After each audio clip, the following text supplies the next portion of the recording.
Evening, anyone. Welcome to the Plymouth Select Board meeting, Tuesday, June 7th, 2022. Would you care to join us in the Pledge of Allegiance? To the flag of the United States of America and to the republic for which it stands, one nation, under God, indivisible, with liberty and justice for all.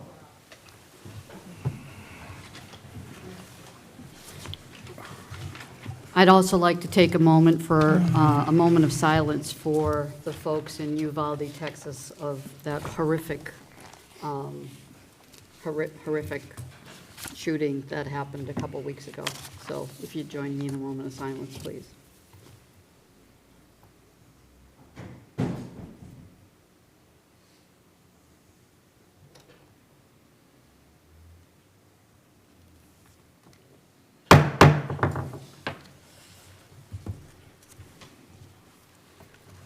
Okay, we have the first public hearing, Brewster Bar.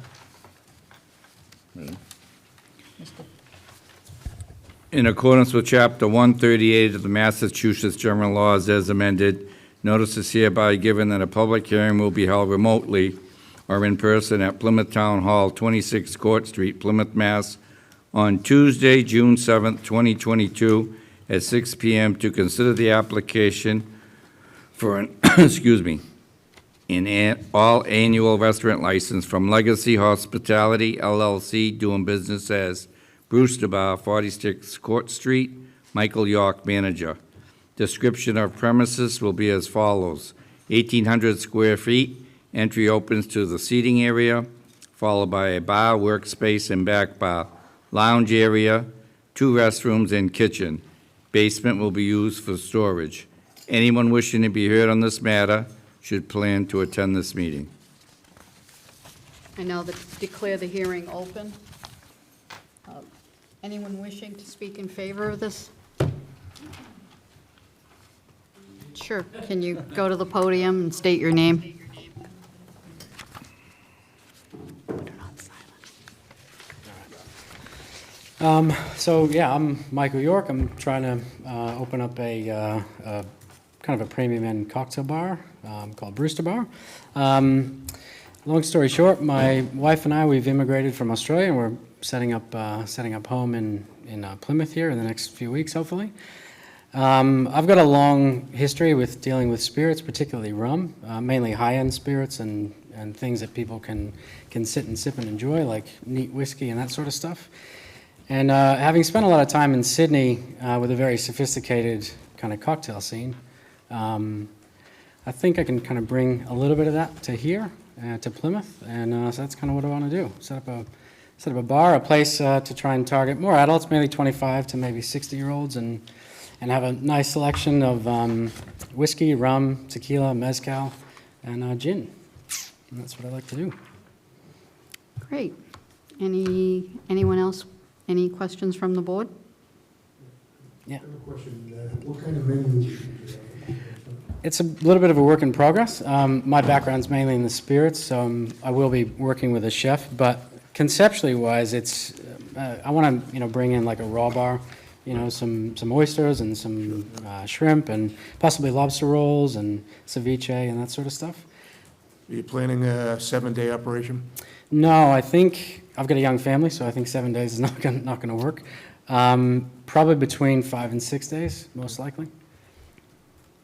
Yeah, mainly probably from, depending on trading hours and. The reason why I'm saying that, I think it's important for the downtown that we have businesses open down there. It's least seasonal. Yes. It's very important for our tourism. So yeah, that's right. So yeah, certainly Cover 5 days yeah. to 6 days, Yeah. definitely. Yeah. Okay. Might have a closing day on Tuesday or something like that. Sure. So. All right, great. Thanks. Anyone else wishing to speak in favor? Chris, anyone at home? Anyone wishing to speak in opposition?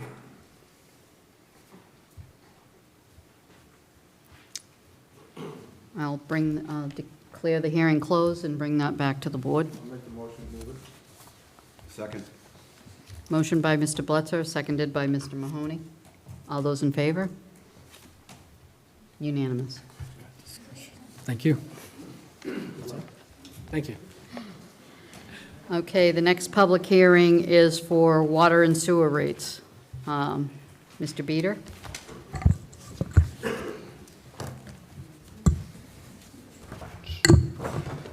Thank you, Madam Chair, members of the board, Jonathan Beater, Director of Public Works. It's a pleasure to be here. It's been quite a while since I've been up at this podium, so it's pretty awesome. Really glad to be here. So we're here for the FY23 water and sewer rates. With your pleasure, I'd like to jump in on the water side, if that's okay. Sure. Thank you. So, working with the finance director, every year we kind of take some time and go over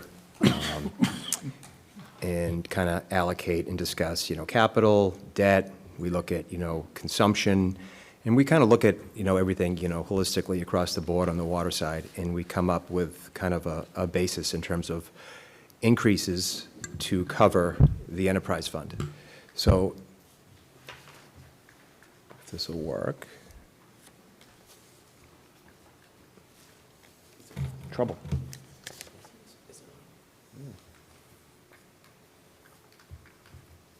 I'm going to hit it from up there.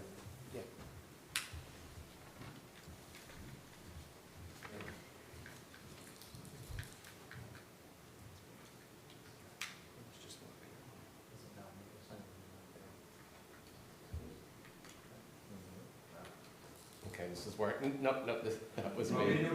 No, this is all set now. All right, sorry about that, everybody. So our recommendation for water is there's no changes to the base rate, but we are looking to increase the 4 block rates.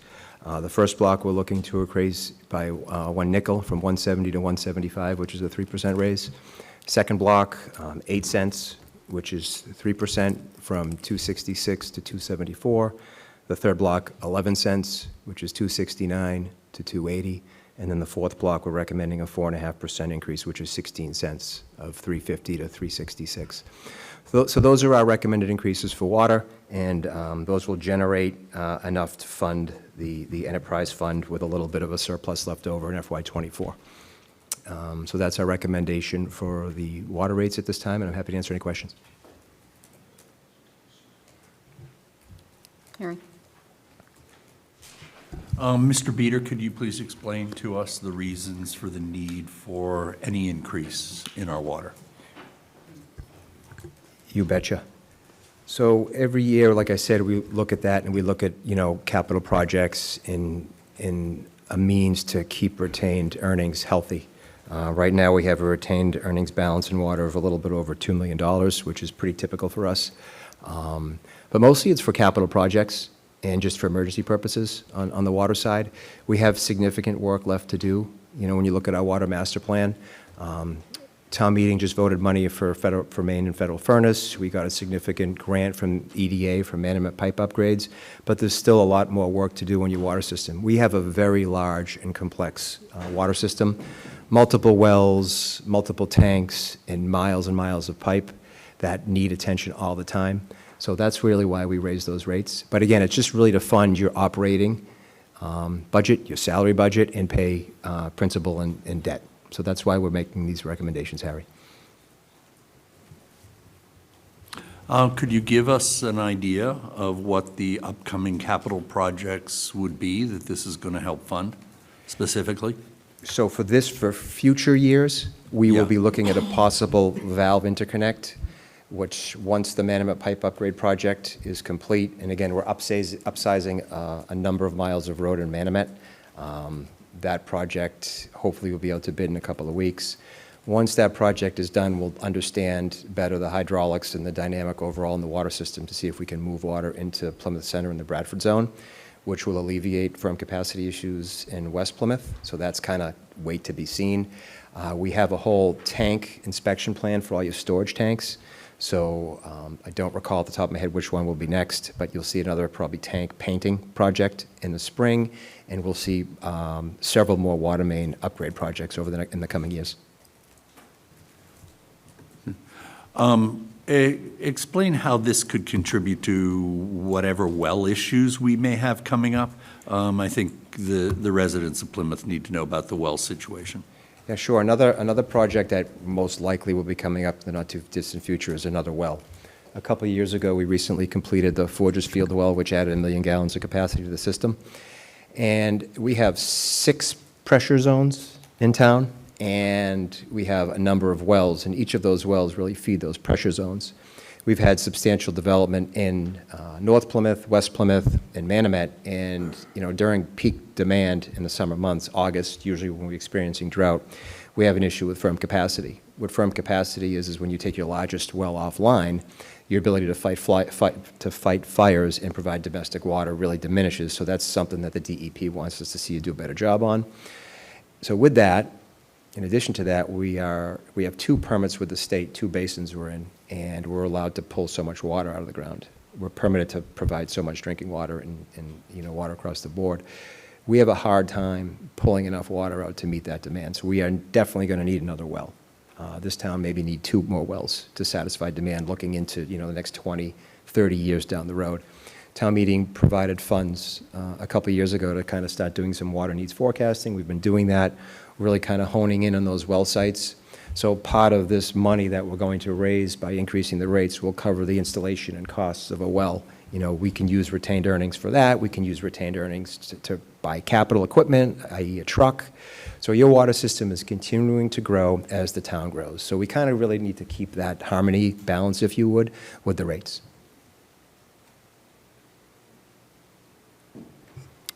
So you say 2 wells, and I have a couple questions about that. Where would those wells be? That's the million-dollar question. So we're doing a site screening with our water consultant, Horsley and Witten. We met a couple of weeks ago. We probably have a list of half a dozen prime locations. And the way we do that is we're looking for a Zone 2, which is clean, it's not impacted. And a Zone 2 is really the geologic area underground that feeds that potential water supply. So we need to make sure we own the land. We have to make sure we have enough area around the land. We have to make sure there's not a conservation restriction on it. So we're kind of going through these exercises now, and we'll be back to you as water commissioners to kind of make those recommendations. So one of the issues that I have, and I've had it all along, is that we continually allow all of this development. We develop, we develop, we develop. I don't see any developers building wells or buying wells, but I do see all the people, the taxpayers, footing the bill for these wells. What are we going to do to change that and stop it? That's an ongoing discussion. There is one developer we're going to try to work with, in the coming months to make that happen. But again, that's kind of in the works, if you would. But generally, when we detail these large-scale, whether it be a 40B, a 55 and older, comprehensive permits in general, we work with the developers and their attorneys, the zoning board, the planning board, to develop a mitigation list in terms of water, sewer, traffic, drainage. There's a whole list of things that we generally sit down with and do. We have been unable to get any developer to provide that type of an investment in the town. We try like hell, but it's very difficult for us because there's only so much of a dollar value. And generally, the 40Bs aren't obligated to do that, so that's the problem we face, but we are aware of it. Now that we have a master plan and we have these things on record, that's usually the first thing we approach the zoning board and planning board with and say, hey, these are our needs, we need help with them. I understand the 40B situation, but Derek, if we could find out some other way to, we can't just keep building and expect the taxpayers of Plymouth to foot the bill or carry the water for these developers. These wells are coming in at $10, $12 million, maybe even more. I think the last time we approved a well, it was $11 million. Yeah, And that's not the developer paying it. They're walking away with a bag of money, but it's the residents paying it, and it's not fair. Yeah, what we have done too, and again, I don't want to too far off topic here, is, some of those projects that aren't 40B, for example, Amazon, some of the more retail, commercial type projects, when we look at water connections and we see their demand, we'll work with them to say, okay, we can only provide you this much water in this pressure zone, but we need help with these upgrades at a particular well site to offset that need. And most of them have been pretty good. For example, if we have to rejuvenate a well, or if we have to put a VFD in a station, or if we have to do upgrades to electrical systems, anything we can do to make sure we provide sustainable, uninterrupted water supply for that entire pressure zone, we try to do. But there's a certain dollar value on those developers all the time. which makes it a little bit difficult for us. Yeah, and if we could figure something out, because it's continuous and it's ridiculous. Sure, to the chair. So it's an interesting point that you bring up. You know, in the past, we have set up systems where developers would pay into an account for affordable housing. So I think what you're suggesting is, should we look at setting up a similar system where developers would pay into an account for water and sewer relief at some point? So it's something we can look at. We can work with our planning director, we can work with our finance director to see if we can establish those accounts. I would appreciate that. I think we definitely need to do something. Mr. Quinto? JB, has the issue, I think it was South Elementary School, is that well back online, working properly, or? Yeah, all of our wells are online Was at it this South time. Elementary we had an issue We with, or- lost, the storms we had a couple of months ago, we had Right. some power interruptions, but all wells at this time are up and They're running. around? Yeah. Okay. Anyone else? Any more questions? John? No? Okay. Do you want to take these separately? Shall we vote on these separately? So, someone want to make a motion? I motion that we accept the proposed adjustment to the FY '23 water rates. Is there a second? Second. Discussion? All those in favor? Unanimous. Now we move on to transfer station, Sewer? sewer. Well, either or, yep, up to you. I can jump around. Nope, sewer's fine. Okay, so if anybody in the audience or on TV has questions on the screen, I see it's a little blurry. But sewer, again, I didn't mention on the water side, we have 14,856 customers. Sewer side is 3,697, so both have grown, tremendously since I've been here, and that's a real good thing. But, hats off to the town, since the force main break, to really control the sewer rates. We're looking at an across-the-board rate increase of only 2%, which is phenomenal. So on the sewer side, first block, we're making a recommendation of 12 cents, which is 2%. Second block is 19 cents, which is 2%.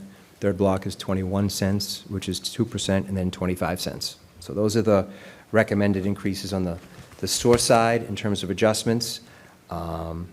And, 5-year consumption, overall was been a little bit flat, with COVID. But sewer, again, we have healthy retained earnings in sewer of, almost $2.5 million. But these, minimal adjustments will really, sustain sewer enterprise in terms of operating and salaries. So these are the recommendations we're making forth at this time. Happy to answer any questions. Does the board have any questions? Harry? I believe this question's actually going to be for Lynn.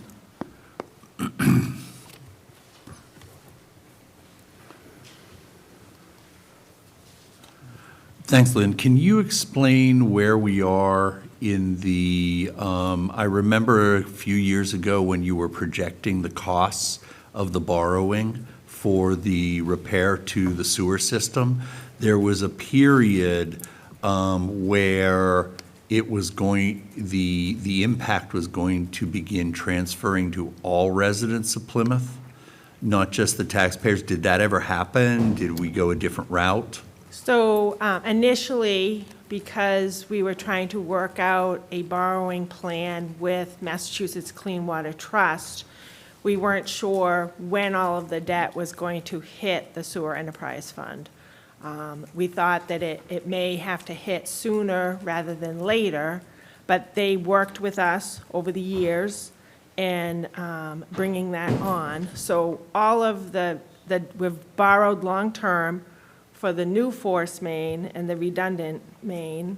So that is incorporated in the Sewer Enterprise Fund. It's only being paid for by the Sewer Enterprise Fund users.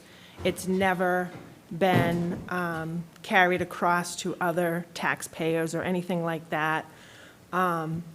We're actually, as part of the recommendation in the fall, we're going to recommend to appropriate $300,000 of the retained earnings to help offset the increase in this rate. So this 2% includes that. And the reason for that is we have 1 year left, fiscal '23, on the original wastewater treatment plant in Forest, Maine, we have debt of probably about $479,000 that's going to fall off out of the enterprise fund. So I hope that answered your question. That absolutely answers my Okay. question. Thank you very much. John? Lynn? The new long-term debt, was that also 20 years? The new long-term debt was 30 years, and we did it in 2 separate borrowings, because what ended up happening was the settlement with Veolia ended up paying off about half of the cost of the whole project. So we did 2 borrowings, each of them were 30 years, and they were probably about 2 to 3 years apart from each other when they started. Okay, thank you. Yeah. Anyone else? Anyone else? Betty, I got one more for JB. Okay. JB? Yes. JB, I know the first significant sewer expansion went out 44 a few years ago. How successful was that? I mean, I knew it took 15 years to get that going. We passed a betterment. Yep. And so I think you said earlier, we're up to almost 3,700 customers. Correct. But with respect to that expansion, how did that work out? It took a while. I think a majority of the properties, and that's this section of Samoset Street by Walgreens, for everybody, the pump station we put in, and as John mentioned, we just, town meeting, adopted a bylaw to touch on betterments. So that piece is done. We do plan on coming back to the board to revise our comprehensive wastewater master plan because a number of things have changed over the years. And what that is, it's really a document that the state requires a municipality to have to really kind of prioritize and program where the town will focus on sewer extensions. So back then, I think we were around 2013, 2014, we were looking at Samoset extension. It was a 2-phase piece. We were looking at an extension to Plymouth South. We were looking at Warren Ave. We were looking at Camelot Drive. So a lot of things have changed over the years. We have Camelot Drive sewer design now. We plan on going back to fall town meeting. We'll see you all the fall with, some betterment language and a percentage voted by this board to get that installed. We have been in discussions about bringing back the next phase of Samoset Street. So a lot of those things in some other areas of town, by the airport on South Meadow Road. So there has been a lot of changes, and all of that aimed at increasing flow to the wastewater treatment plant. You have a 3 million gallon a day facility. We're utilizing about half that. So as we drive more flow to the plant, it makes it much more, economical in terms of rate control and managing the rates. So I think that's what that discussion kind of focuses around. One more on the redundant pipe. So it's approximately 5 or 6 years old now? 2018, yeah. 20? 2018. Oh, 2018. So it broke in 2015. I think we finished everything by 2018. So that's functioning It perfectly? is. It doesn't leak that much, John. Huh? So, but you're able to, over the Yeah, last few we've years, been- you've shut it down, you send the cameras through, there's a robot or something like that, and you're able to check everything We have out. been flushing those routinely to make sure they're clean and checking in on those and cameraing those, and everything is operating perfectly. Thank you. You're welcome. Okay. Any more questions from the board? I wait for the board.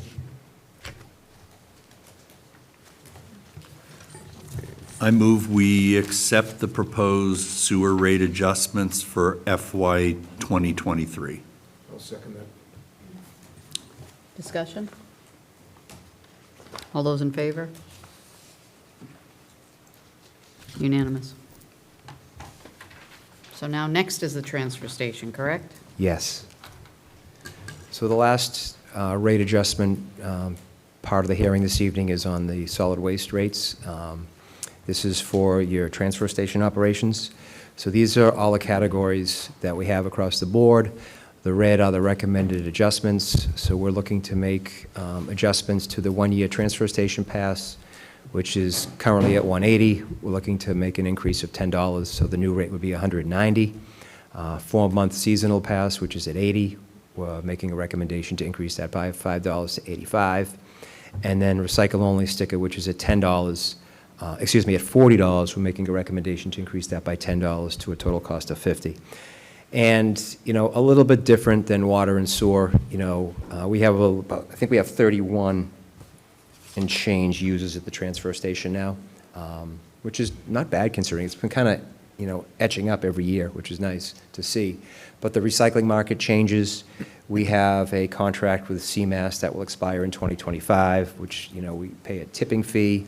DPW staff really operate that transfer station in terms of hauling the waste and the recycled materials. So the entire market, you know, in tandem with gas prices, costs of materials, everything's really kind of changing, always increasing. So that's why really we're here this evening to make these recommendations. And, you know, seeing what we've seen over the years, $10 increase, you know, for trash disposal, you know, at this facility is really good. So with that, I'm happy to answer any questions. Any questions from the board? I have a question. I ask about it every year, and every year it never changes. But, I mean, can't we do something, some kind of reduced rate for our seniors? I mean, this is like 5 years in a row now.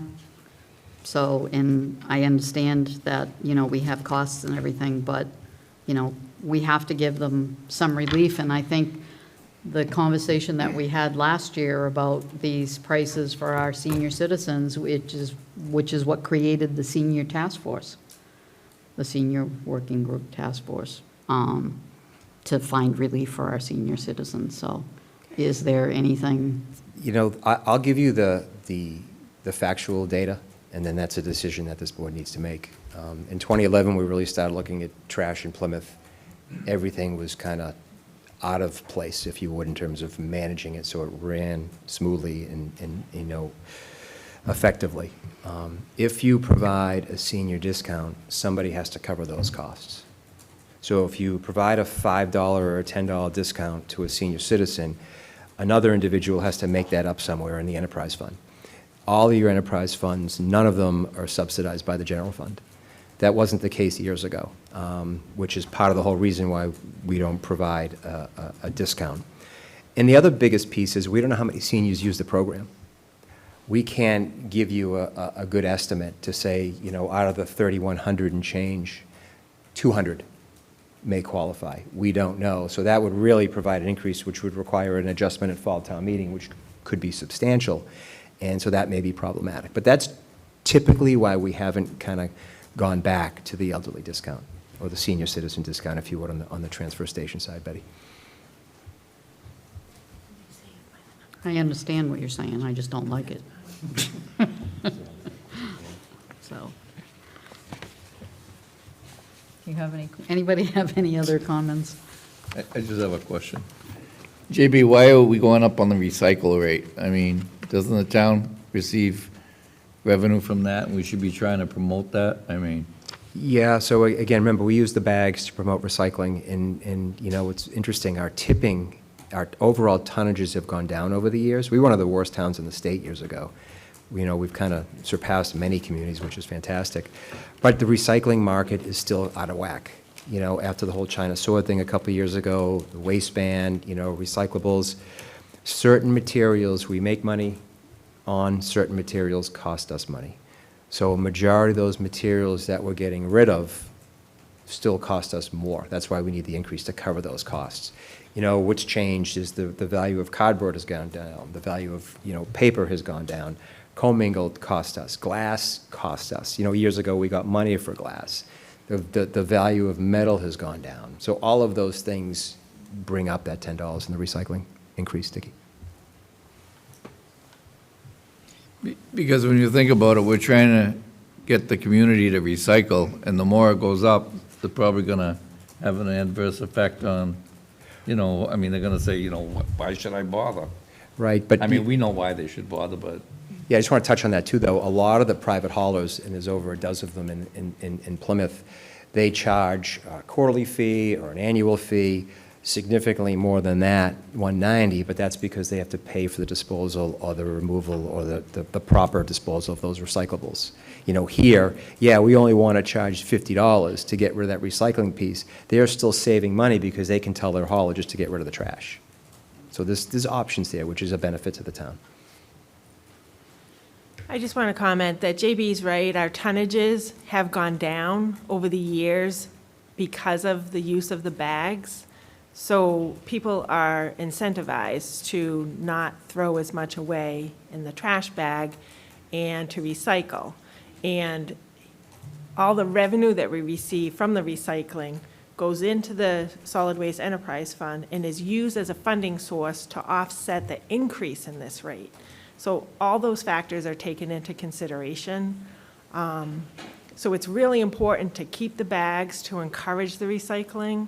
And these are the rates that will help to keep the Solid Waste Enterprise Fund like afloat and not go into a deficit situation. I got another good one, too. As I take a step back, I remember these things.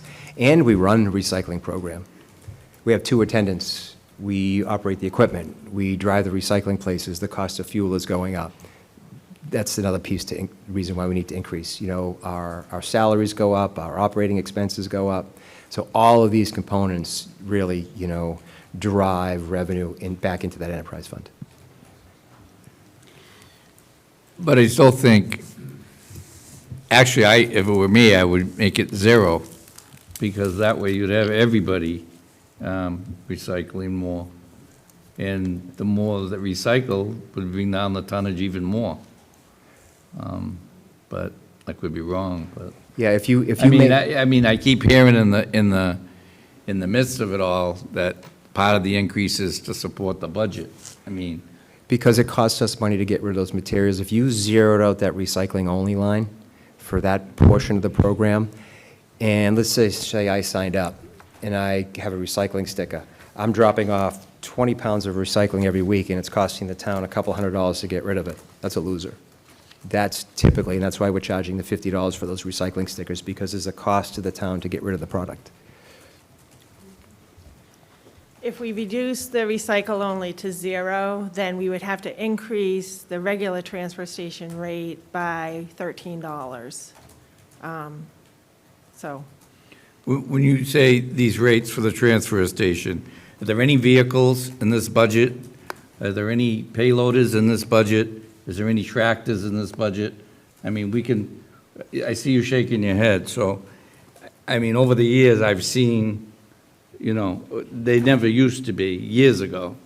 And now, every year, it's, you know, we got a tractor we're putting in there, or a payload, or whatever the equipment is, and that's really, to me, not recycling. I mean, it's just how you move the blocks around, which is okay, I get it, you need it for that, but I guess what I'm trying to say is, I'd rather not be charging people more money to recycle if in fact it's not just for the total running of the transfer station. When I say running, I don't know what employee wages are out of that, or if there's equipment out of that. That's all I'm saying. I'm not saying it's wrong. Yeah, though I'm just asking for my own. Yeah, but just to get into that level of detail on the recycling side, everybody, we know how many customers we have on the recycling side. We know what it costs to get rid of all those products. So that number is individualized really for that piece. Overall, it's the solid waste enterprise. Right. But when we look at that recycling-only sticker, we know we have X amount of people typically that get into that piece of the program. We know we need to raise it by $10 because overall, our average recycling costs are X. Okay. Okay. Thank you. Anyone else? Anyone else? We'll bring it back to the board.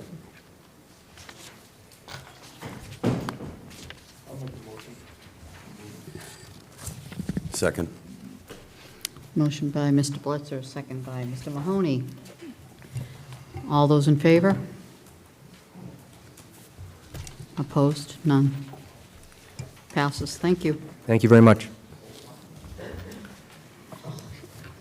Okay.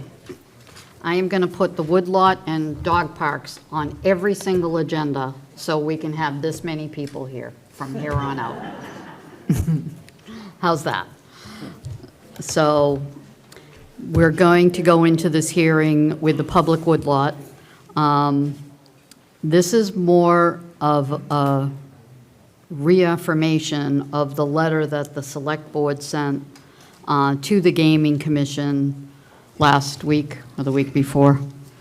So we will take some public comment, but I think Mr. Brandisi and I met with a representative of Boston South, and we did receive a letter this evening from Boston South. I don't know if you want me to read that into the record, or would anyone like to read it into the record? Certainly, if you'd like to, I can certainly read it. I have it sitting in front of me if you'd like me to. Or do you want, Harry said he'll read it, so go ahead. I'll read it into the record, but Mr. Brindisi, could you do me a favor? Can you call up the letter that we sent last week to the Gaming Commission and read it in case folks are not familiar with what we did? And this was immediately post the elections and the ballot question. That's correct. So through the chair, so we issued a statement to a Miss Lightbound. She is one of the administrators at the State Gaming Commission. So it says, "Good afternoon, Ms. Lightbound. Please be advised that the Plymouth Select Board intends to ratify the vote of the non-binding referendum question from its annual town election held on May 21st, 2022, which asked Plymouth residents whether they support a thoroughbred horse racing facility in the town of Plymouth. The result of such election determined that 88% of Plymouth voters are against such project. To that end, it's important for the Massachusetts Gaming Commission to know that it is the Plymouth Select Board's intention to take a final position at its next meeting, June 7th, by opposing a thoroughbred horse racing facility here in Plymouth. An official letter will be forwarded to your office on June 8th, 2022, confirming such action." And today we received from Boston South Ann Loring Tripp, the Director of Planning and Community Development for Boston South. Mr. Derek Brindisi, Town Manager, in response to your request on May 28th, 2022, for an update on our intentions moving forward, I submit the following. Over the month of June, Boston South will be working with the county to finalize our agreement, and by June 23rd, begin our site-specific due diligence process for 90 days thereafter. This will be followed by a 1 to 3 year due diligence period in which we will explore our main concept under the proposal, as well as many other options. We hope that during this time, the Select Board and community realize we are legally and morally bound to the commitment we have made to Plymouth County and each of its 27 communities. Exploring and considering all economic opportunities for this county asset, which will create long-term revenue streams to benefit the county and its citizens, remains our primary objective. We greatly appreciate the Select Board's letter of endorsement, April 5th, 2022, supporting this transparent and public process, as confirmed by the March 29th, 2022 3-2 vote in the affirmative on the matter. We at Boston South have voluntarily agreed to, in advance of any action or mandate required by the town or state, execute this process at our own expense and risk. We stand firm on our end of that commitment and hope the Select Board stands firm on theirs as well. We hope this provides clarity as to our intentions, reaffirming our commitments and re-acknowledging our responsibilities. We look forward to working with your office, the Select Board, and the Plymouth community once the process and initial due diligence has ended in late September of this year. I have some comments, so if anyone else has comments, they're more than happy to go ahead. So one of the things that many folks don't realize, and I would like to have the town manager prepare another letter to the Gaming Commission, our state delegation, and anyone else you can think of. Mr. Brandisi and I had a meeting with Boston South 2 weeks ago. 2 weeks ago. At that meeting, we were told that Boston South was moving forward without a horse track. So this letter that we received today is something different than what we were told. And you can confirm that, Derek, that is what we were told, correct?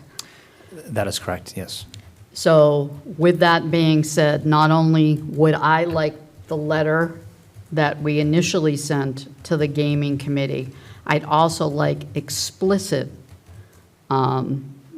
recall of the conversation that we had with Boston South and their promise to remove horse track racing from their RFP or proposal or whatever it is. So, and also, there's additional language that we would like to add. Mr. Bletzer, if you would, please. Yes. First of all, we never endorsed a horse racing track. I don't want to keep going over that because we've said it so many times. But I think we need to add to our letter, make it very clear to Boston South and to the state. Plymouth does not support gaming, including but not limited to horse racing, sports wagering, and casino gaming in our town under any circumstances. So we should send that to the Mass Gaming Commission. It makes it very clear what we stand for. And I think we can save a lot of time here tonight if we send this letter out, we agree to it, because I think that's what all you folks are interested in accomplishing, so. And also, I'm sorry, Harry, and also, Derek, if you would put historical horse racing, because that's another little buzzword that we're hearing. I don't even know what it means, but, you know, yeah, some type of gambling. We can do that. So, And just for the record, I don't regret letting them do due diligence, because it's our job, it's our duty to let them go forward without any expenses to Plymouth. We didn't have to consult counsel. It's not our job to do that. And let them come back, see what they can or can't do in a couple of years. And we will only support a proposal that the residents support. And right now, gaming, casinos, racinos, horse tracks, it's not going to happen. And they can't do it without our support, without our approval. It's not going to happen. So, but we still have to do our due diligence and see what they come back with. If they come back with another proposal, first of all, they have to, exit 5 is a nightmare. And I wouldn't let them put a church there until they get those roads fixed, because it's just too congested there. But if they came back with some kind of a proposal, a development that the folks, the abutters, and the residents of Plymouth were in favor of, we'd have to think about it.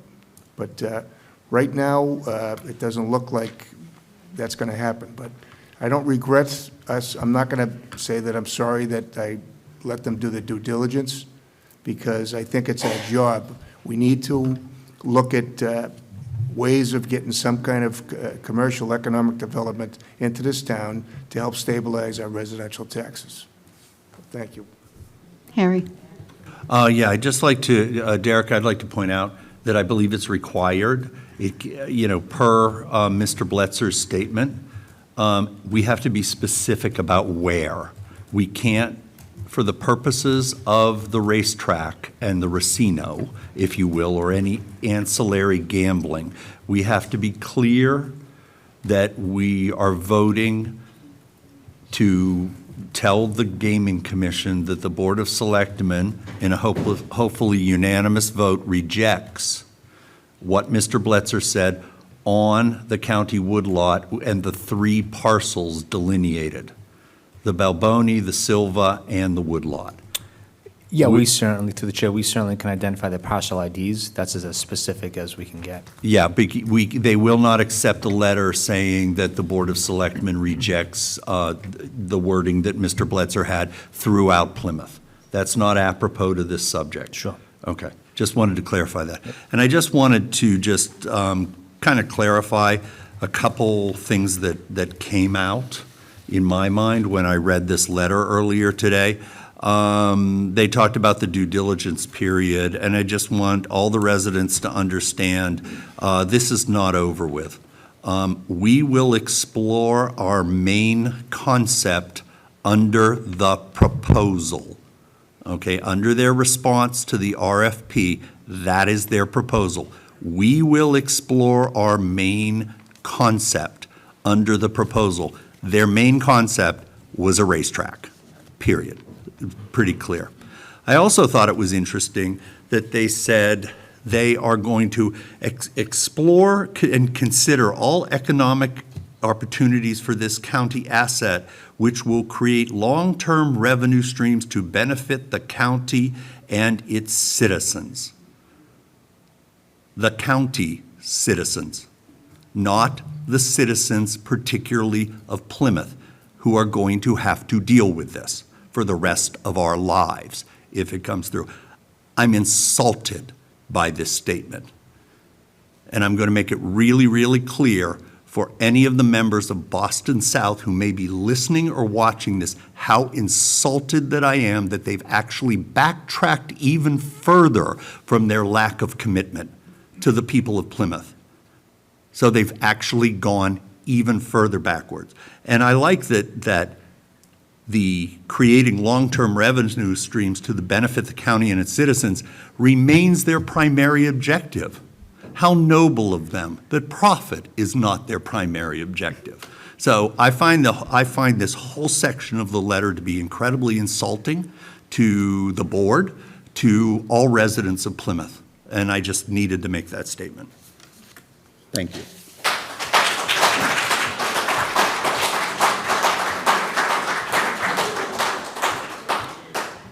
So one of the things that I want to be clear and precise is that this board is going to follow the vote, period.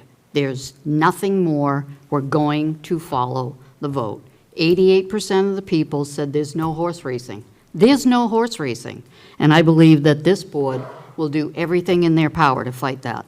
So after conversations, I spoke to our state representative today, and he said it is nearly impossible if this town of Plymouth has a vote that says no horse racing, and the selectmen come out and say there's no horse racing, there will not be any horse racing. He said it would be something that he has never experienced, that the state would go against what this town says. So I'm optimistic that we will prevail, but it is extremely insulting, and more insulting that the town manager and myself had a conversation and they told us point blank that they were removing the racetrack. So at this point, whatever we need to do, we do. We send the letter. Once the letter is crafted, we'll post it on our social media, and hopefully we can send that letter up there immediately, you know, by whenever it can get. We can get it out tomorrow. Perfect. So I don't know if anybody has any comments that they need to make of information that we don't know about or haven't heard about in the past. Sir, you can come up and please state your name. Mark Pacheco, 11 Timothy Lane. I have a little bit of knowledge on the gaming system in Massachusetts. Under the law, and just for folks to understand, the county cannot be the host community. It has to actually be a town.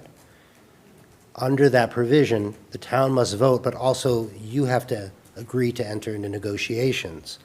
I would suggest, not saying for or against it, but I would say that you could say in the letter, we have no intention, nor will we ever have intentions of entering into negotiations on a host community agreement.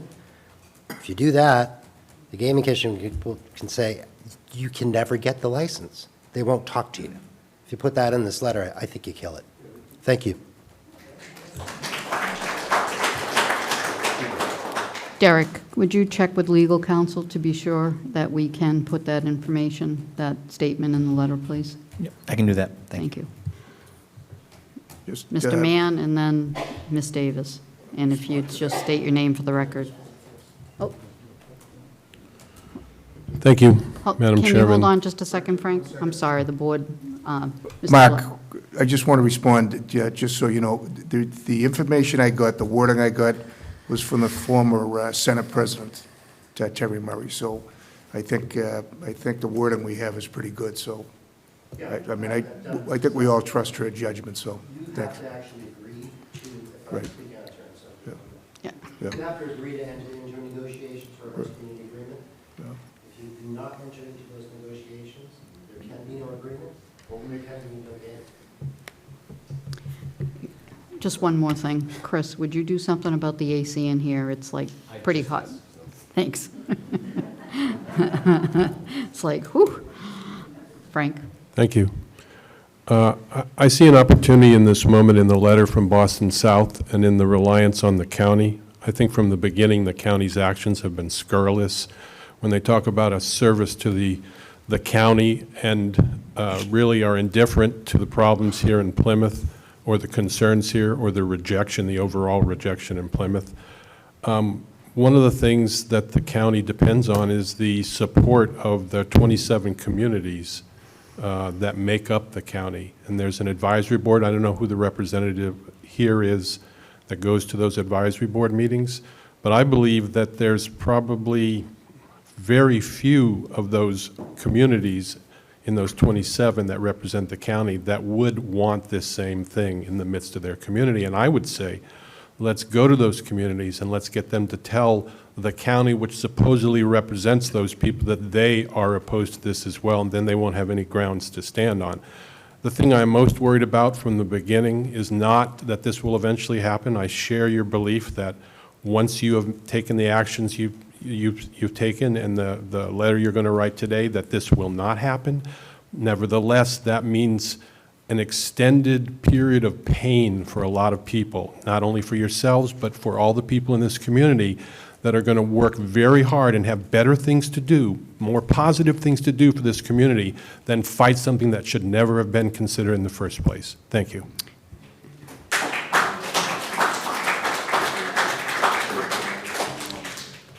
If I may comment, Frank, the process was considered, not a horse track. It was a process. The motion was clear. So that is something that we do with everyone. We support a process. Could you state your name for the record, please? I will. This is Virginia Davis, Precinct 4 Rep. It's just a technical question. We know that Wareham was approached. They had a different name then. It wasn't Boston South. And the town, the selectmen at first voted for it, and then the town had a town meeting, and 2/3 voted against it, and so it went away. And then Sturbridge, the same situation. What I wondered about Wareham and Sturbridge, we know we're dealing with county land with them. Was it just some farmland they were going to take? So is that a technical thing that adds another glitch to it versus private land, county land? It's just a technical thing that somebody can explore. Thanks. Ginny, I would say in answer to that the county, Plymouth County certainly thinks that it makes it very different for them. And the question whether it actually does or not is still up in the air. But we've heard enough from the county that they believe that because it's county land, it's, for lack of a police pardon, it's not an intentional pun, it's a horse of a different color. So. Go ahead. Pat McCarthy, Precinct 18, town meeting member. And I just have a question about the letter and whether or not should it also be stated that about 75% of this parcel is zoned residential. I don't know if it makes a difference, but to the Gaming Commission it might. And the Gaming Commission has all this extra money to spend, and they're promoting racetracks. And we had gotten some information on that just recently.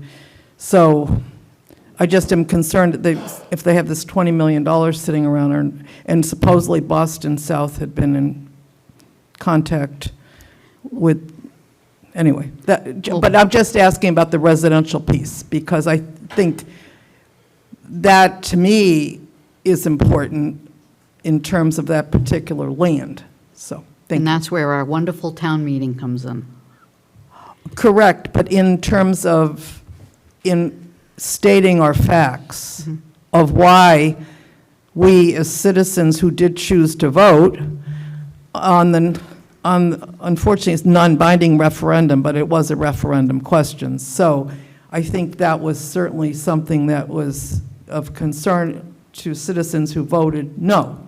So in terms of the board going along with what the citizens in that vote, and there were, I think, a larger percentage of people, because they always say, like the comment was at that public meeting they had, that hardly anybody votes anyway in town elections, so they weren't going to listen to the vote anyway. So, but we did have a higher percentage, about 14.75% of the voters voted on that question Right. from my not too good math calculation. But I just think that was an added factor. And I don't know if that should be in the letter. I'm just suggesting maybe that was some of the rationale. Thank Okay, you. Thanks.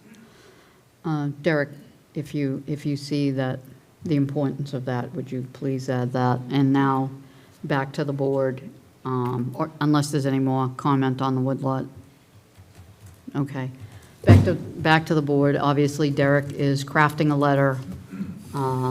Do we have any questions, comments, concerns? Anything? Go ahead, John. I didn't hear a motion, so what are we doing? We're asking the town manager to incrementally build on the letter that was crafted 1 to 2 weeks ago? Correct. You're going to improve upon that? Based upon the recommendations and advice this evening, yes, I will. That's my intention. I do believe that we do have to have a motion and a vote. Yes. Correct. Yes. So would you like to make that, or, well, actually, this, Let Mr. Quinto speak. I will support your motion, but I just want to back up a little bit. I mean, the racetrack wasn't mentioned in the original letter that we sent. It never was. Yeah, was it in the proposal? Yes, it was, to the county. It's a little confusing, but I just want everyone to know, well, I don't support that. I do support looking at economic development on that lot, and I will continue to support that as long as it's proven in its diligence, and that's what any developer does, or anybody come and bring a business to town. And I think it's also, it's a very emotional thing, I get it, but I think it's also, you know, we have to change our cover a little bit in this town.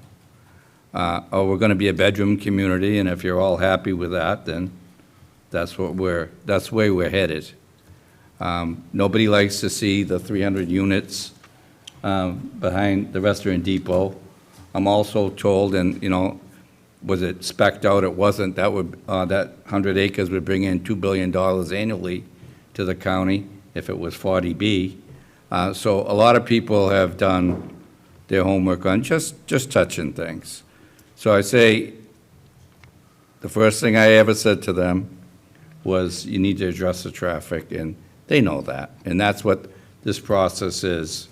And, you know, I still want to keep my eye on the biotech. I want to keep my eye on a convention center, not a giant one naturally, but something, or a miners' sports league.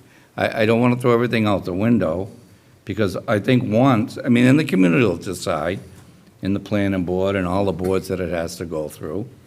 But I mean, when somebody comes to town, you have to treat them with respect, and you have to listen.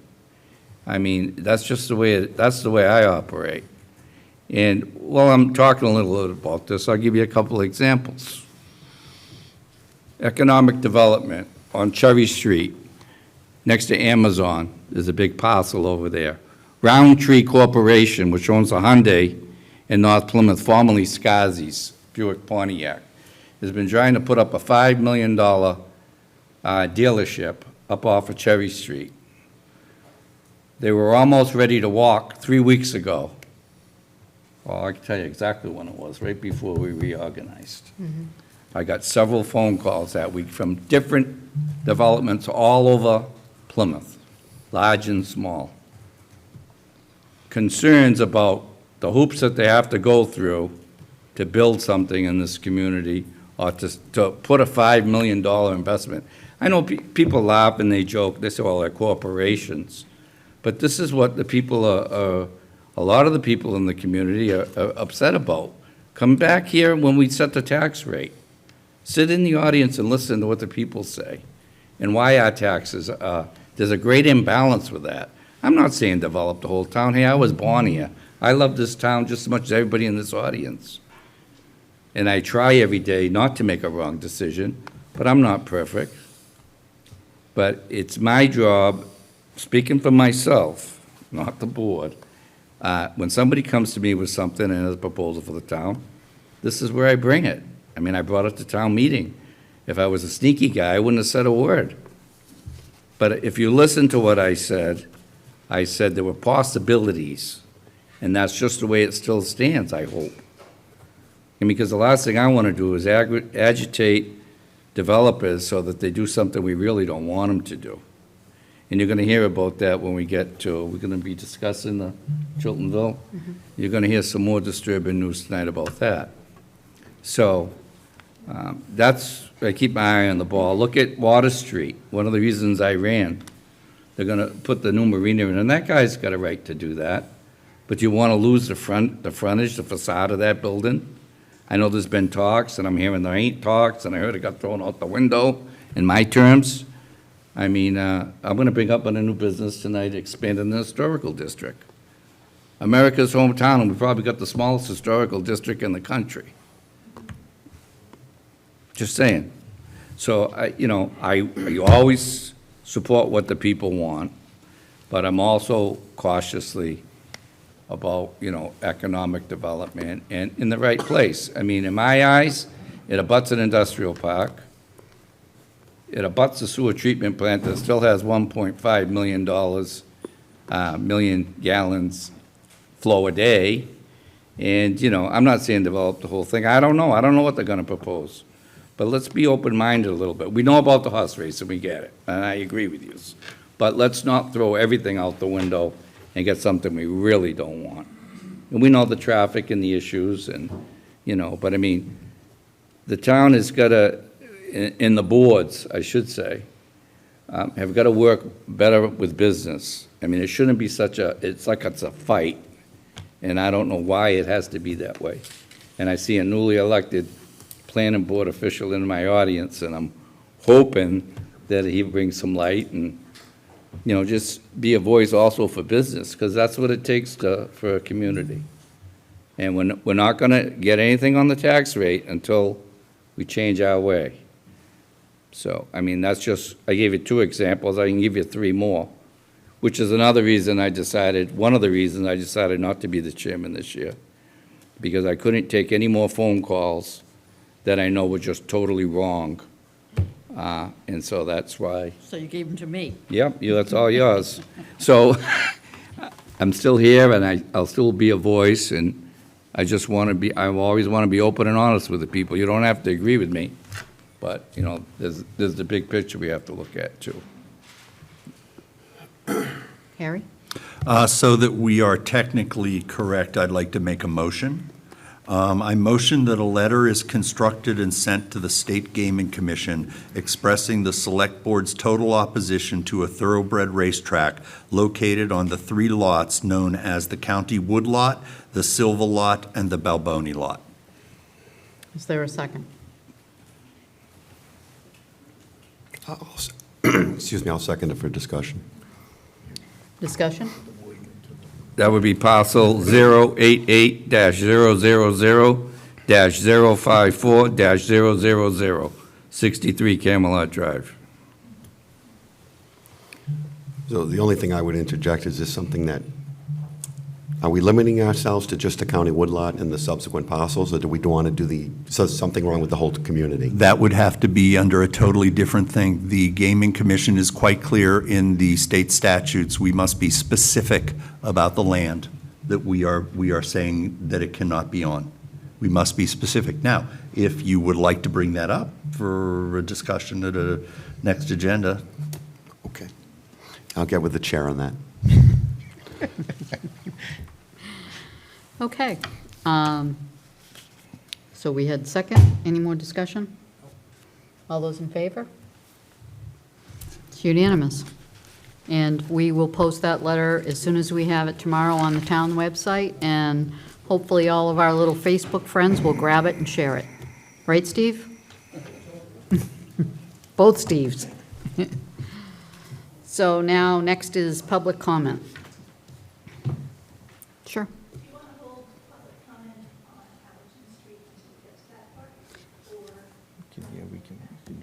We can do both, so.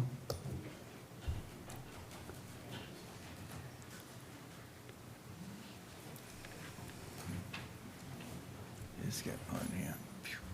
I haven't been up here in a long time. Hi, my name is Jerry Duncombe. I live at 10 Seaver Street, and I am in Precinct 3. I recently circulated a petition online and have received 189 signatures from people in Plymouth. There were also some people from... The green light on? Yep, the green light's on. Sorry, I guess I have to, I'm too tall. There were 189 signatures from people in Plymouth. Many of those signatures were from people abutting the park, people on Seaver Street, people on Allerton Street, people on Clifton Street, who the petition that I circulated was strictly related to the fence around the park. I did not propose that we make this into a dog park in any way, shape, or form, just that we had heard that the Parks Department was intending to take down the fence because of problems with dogs. And as the neighborhood, we do not want that fence removed.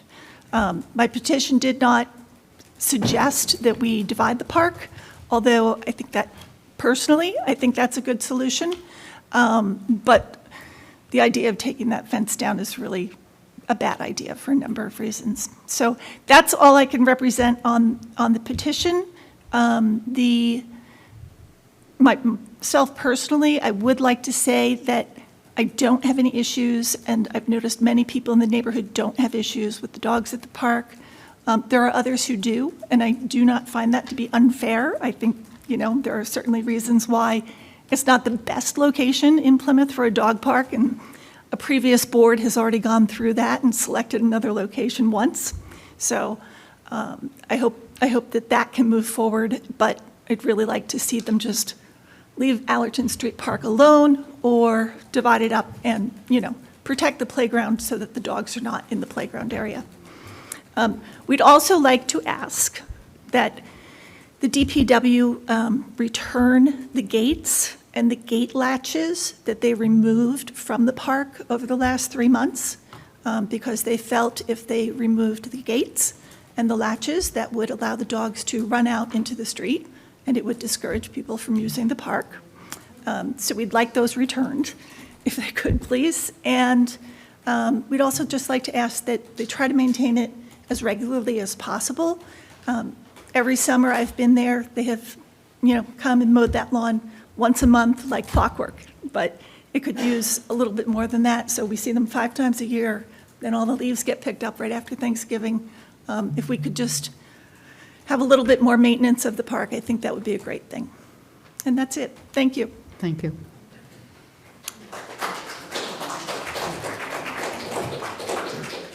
Anyone else for public comment?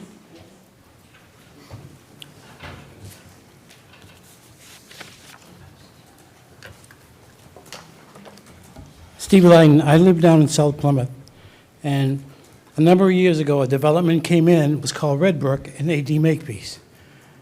They have done a hell of a job, and they've committed to most everything that they said they would do, except one intersection that's been in the planning stages now for 5 years. It hasn't been done. It's a real dangerous intersection. Traffic backs up in the morning, especially when schools are in session. I have no idea why that intersection hasn't been done. They've done all the other ones and installed all the lights and crosswalks they said they were going to do. But this is getting out of hand, and it's real dangerous trying to come out of that, trying to come out of that intersection. So I know that the planning board has to release lots before they can build on them, so maybe if we didn't release some of their lots until this intersection was done, then maybe something like that could happen. But right now, it's a tough intersection. You can look, and when you're taking the left, you look to the right, you look to the left, you look to the right, you don't see anybody, and you start taking the left, and the next thing you know, somebody comes flying around that corner on Long Pond Road. So it's very dangerous. So if something could be done, it'd be great. Thank you. What intersection is that, Steve? That's Halfway Pond Road and Bourne Road. I'm sorry, Halfway Pond Road and Long Pond Road. Okay. The town manager will take a look at it. Yeah. Anyone else for public comment? Sure.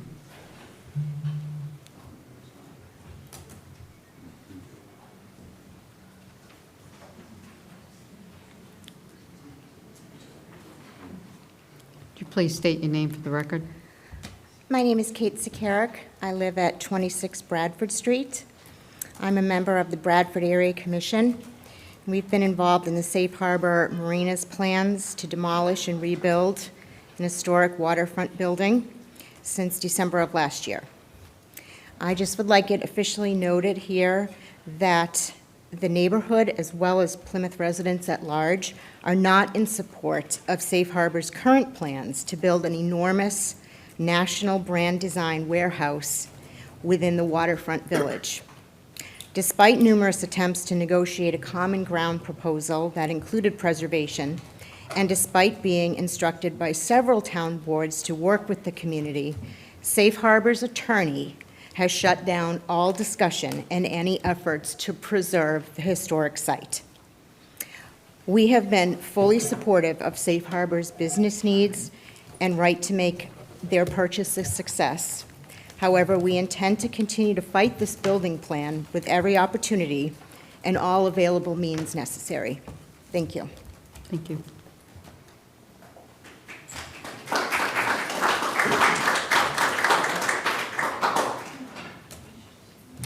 I'm James Emmett from 22 Allerton Street. Before I go on, are we going to be addressing Allerton Street Playground as an item on the agenda? We are. All right, shall I defer my comments until then? Yes, please. Thank you. Any more public comment? Anyone online? Chris? Okay.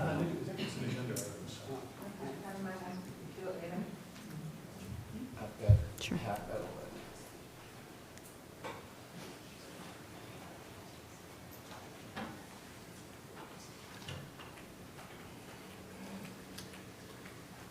Hi, my name is Kathy Kadarian. I live at 16 Allerton Street. I don't have a plan statement. I have been in my home for coming up on 35 years. The park abuts me. And in review, I researched, I think it's park number 8, described as a children's park. I've watched over the past number of years population of children diminished and a very large population of dogs. Dogs can be visiting 25 times a day, at least, and that means dog waste. The park is not maintained, and it seems to be now, almost by eminent domain, become a dog park. And that's not the description. I would like to see the park maintained as a children's park. There are a lot of kids in the park. 35 years, my kids grew up there. It was used as a soccer park. My kids attended Cold Spring School. We had every Tuesday games there. It's not an appealing park for kids to go. I have a daughter, she's 43, she will not bring her kids there. You can't even mow it because there's sand, grass. It's not described as a dog park. It's a children's park, and I would like to see it maintained as that. Thank you for listening to me. Thank you.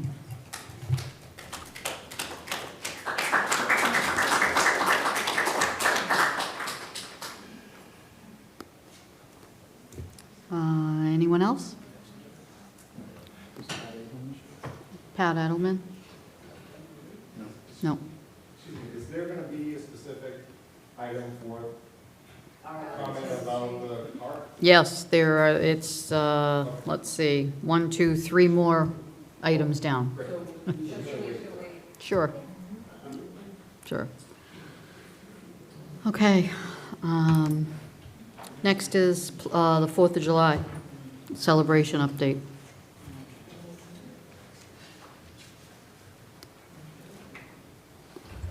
Okay.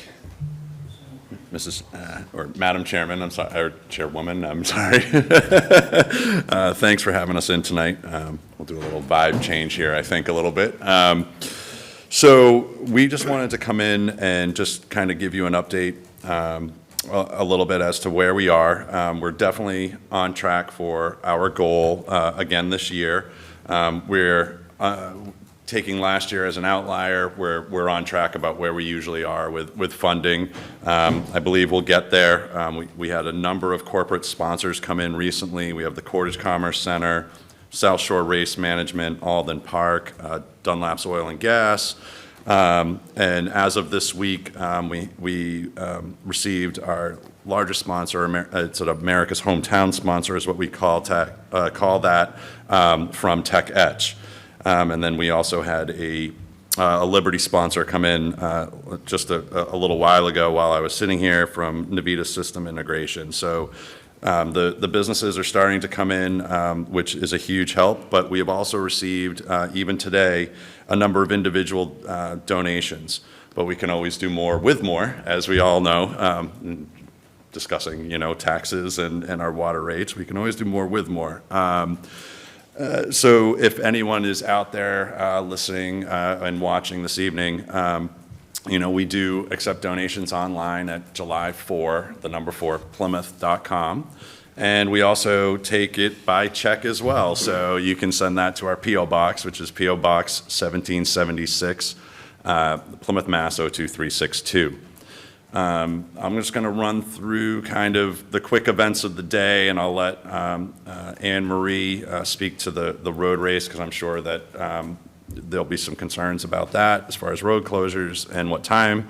But obviously we have our annual road race, which is hugely successful. It gets larger and larger every year by hundreds of people, maybe even by almost close to 1,000 last year. Yeah, over. Yeah. So, and then at 9 o'clock, we'll have our parade, which will be stepping off from Cottage Park this year, which is a different location. It does make the parade route, I think I calculated about just under a half mile shorter, but we will be leaving from Cottage Park, going down Court Street, Main Street Extension, turning Water Street, and then heading back north up Water Street and ending at the Plymouth Rock. And then we'll have food trucks in the Pilgrim Memorial Park throughout the day, as typical. And then at about 9 p.m.-ish, I say ish because it just depends on how dark it is, the fireworks display will kick off. Before that, though, I did neglect to mention the Plymouth Philharmonic will also be performing their concert, which we did not have last year, so it's nice to have them back. They do a wonderful job. I think that's kind of it for me, other than the fact that with the parade this year, we have noticed since COVID that a number of bands have either shrunk in size or disbanded. We have reached out to a number of places. We do have bands lined up, but we also want to say, if you're a local band and you want to be in the parade, contact us. If you also are a civic organization within the community, please also contact us. This has always been a community-driven parade. We have a wonderful group of people putting together floats this year, but we could always use more. And I think that's the Best part about this parade is that it's community-driven, and it's a time for us to celebrate each other. And that's kind of our parade theme this year, where we're celebrating Plymouth. We did kind of lose that with 2020 and COVID. So I think that this is a good way for the community members and organizations within the community to showcase themselves and attend. So please reach out to us if you'd like to get an entry in. We make it very easy. And with that, I think, I don't know if Anne Marie, you want to talk about the road race real quick, well, I just want to explain where it's headed down the streets. Yes, absolutely. Thank you so much for giving us some time tonight to just give you a quick update on what we've got going on. So last year we made a minor change to the race, and we decided to start it at 7:30 instead of 8:15. We're going to continue to do that this year as well. The police are on board with it. We've decided to do it that way because it allows people to get in and out of town if they're not staying for the parade. It also allows us to keep the runners a little bit safer because there's not as much traffic on the roads at that hour, and there aren't as many people trying to come in and get their prime spots on the parade route. So that worked really well last year. It also, for some reason, increased our numbers, although I think it's because we were the first post-COVID road race out the door in the area. So we are looking at between 800 and 1,000 runners again. The race does start and finish right in Stevens Field. We also changed the parking. We will not allow any parking in Stevens Field either because the cars moving with the runners walking around is it's not a safe condition. So we're going to ask everybody to park outside of Stevens Field. They will leave onto Sandwich Street, take a right, take Main Street Extension, Main Street Court, right up to the, what I still call the Benny's Plaza, take a right on Nelson, come down Water Street, left on Union, and finish back right in Stevens Field. So it's just the regular downtown loop that we do for most of the road races when we do them down in the harbor. So that's all of the road race information. Couple of things on the waterfront. We will have some food trucks that will be along the waterfront this year during the parade, the afternoon as well as the evening. We have the Alden Park food truck that will be down there. We have the Moms on the Go food truck, which is gourmet grilled cheese. They give us a menu of 3 or 4 different items that they'll have right before the event. And then we also have our novelty vendor, and Ryan's Concessions will be there doing popcorn and cotton candy. So those will all be out all throughout the day. Like Matt was saying, we do have the Phil concert that night, and that will kick off the fireworks with which Jeff will go over. The website, July4Plymouth.com, that has not only your donations, but it lists all of our sponsors, our individual donors. It gives the full schedule of events. It provides information on parking and road closures. So all of the information is on the website. That is also on our Facebook page. If you have not liked the Facebook page, there's all kinds of information being posted there every single day. All of the updates will be done in those locations if anybody is looking for any information. And with that, I'm going to pass over to Jeff. I know you guys have a packed agenda tonight, so if anybody has any questions, I guess we can do that afterwards. Okay.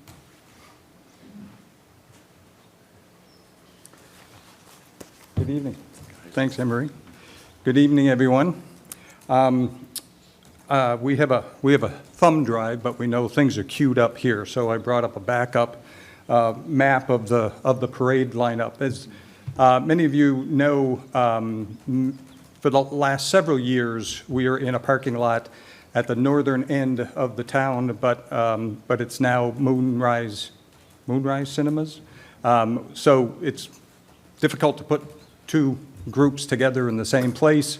So we're going back to Cottage Park. We were there for several years until construction started on this upper parking lot. But we wanted to let everybody know kind of the way to get around Cottage Park to do the lineup if you are participating in the parade. So the idea is right off of Court Street, you come into the entrance, and then you go to your left around Mill Pond to come around the building and behind the brick building with the tower. It's Mill number 10. And then if you're coming around the building and you're just dropping off your kids or participants, what you can do is just turn around in the same parking lot and come back out. But if you're participating in the parade, you'd be coming straight by 1620 Winery, coming around the building, and then the parking lot will be broken up into the 3 divisions, Division 1, Division 2, and Division 3. Division 1 being closer to the street, because obviously that's the first one to exit Cordage Park. So you'll be met by several people here at the corner, and then you'll be directed which division that you're in, and there'll be people in each of the divisions. We're lucky to have our Plymouth Rotary Club has agreed once again to help us with that as well. So as you come around, and as Matt mentioned, it's going to start at 9 o'clock this year instead of 9:30. So right around 9:15, we'll start to the entrance of Cordage Park, and we'll wait for the fire trucks who will be lined up at the old parking lot where we were, be coming down the street. They'll start everything off. I'm sure if you don't see them, you hear them. And then the parade will follow just behind the fire trucks. And then it's the same route as it's always been, through the center of town, as Matt had mentioned. We're also excited to once again have a contract with Atlas Pyrotechnics. Last year was a little bit larger than what had been in the past. They normally just provide us with 2 barges, but they are doing 3 barges, which make it a little bit fuller presentation. And as was mentioned, it starts, just at dusk. But we're excited because Atlas does a great job for us and puts on a great show. So we're getting excited about pulling people together and seeing everybody on the waterfront as we have for the last several years. So hope you come down and enjoy it. So that's it. So Thank you. if you have any questions, we're more than welcome to take them. So the expansion of fireworks last year that Jeff just referenced, is that going to continue? Yes, we're going to have the 3 barges again this year. 3 barges again this year now. And again, it's one of those things, we can do more with more, so. You want 4 barges next year? Okay, well. So when you expanded ratchet up last the year, was that $1,000. because of the 400th anniversary? Is that why that? I'm sorry? Was it the 400th anniversary last year that triggered that larger fireworks display? That was always the intent, but last year we had as a number of members of this board knows, we were originally under the impression that we weren't allowed to have large gatherings again. Then kind of closer, what did we have, a month, maybe 2 months? I'm a little fuzzy. All the years are blending together at this point. But we were really close to the 4th of July deadline, and it was decided by the committee that we could do fireworks, and we were able to get that together. And we had a number of businesses step up last year. And the community itself, we raised money in a record pace than I've ever seen. Everyone answered the call. We actually did so well that we were able to afford a 3rd barge, which was great, and that was, we always try and, money in is money out every year, and it does take a big expense to put this on, so we wanted to reward with, the community with the 3rd barge. But once you go big, it's hard to go back, so we're going for 3 again this year, yeah. Any other questions? Great, thank you. Thank you. Okay, next is the funding mechanism for 46 Sandwich Road. Mr. Brandisi? Great. So just to provide the board an update, when you had originally discussed the acquisition of 46 Sandwich Road, there was the thought that we could use CPC dollars to cover a substantial portion of this acquisition. As you know, the Community Preservation Committee is committed to supporting this, but not at the appropriation that we were originally seeking. And so they have stated that they would be willing to pay up to $600,000 to secure 10 acres of land. So what's before you this evening is a couple of things for consideration. If we were to use CPC dollars of $600,000, we would have to borrow an additional $800,000. In all these scenarios, just so I'm clear, under all these scenarios, the finance director is recommending that we use 2.271409 as far as the number for free cash. So again, $2,271,409 coming from free cash. So as you know, when we have to borrow, it requires a 2/3 vote. The second scenario, again, still a borrowing amount, but I would suggest you consider using, instead of using CPC dollars, you could then borrow the entire $1.4 million.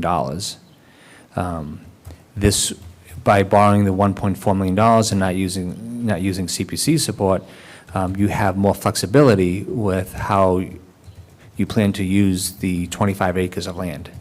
As you know, as I just stated, that if you use CPC dollars, you're going to have to identify 10 acres of land. That would have to be a conservation restriction, and that would be put towards open space in perpetuity.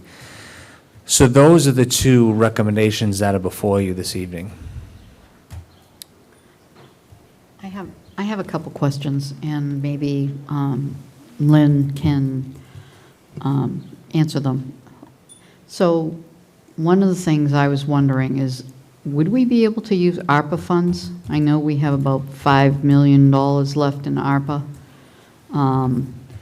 What I guess I'm trying to get to is not have to borrow.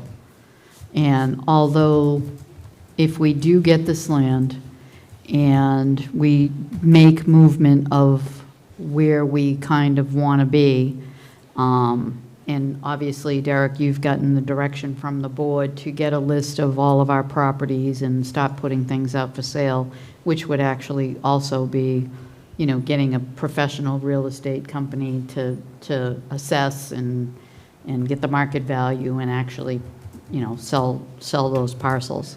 So I don't know if we could use ARPA funds and not have to borrow, just use free cash borrowing. The litigation, the nuclear mitigation fund, I think John had suggested that we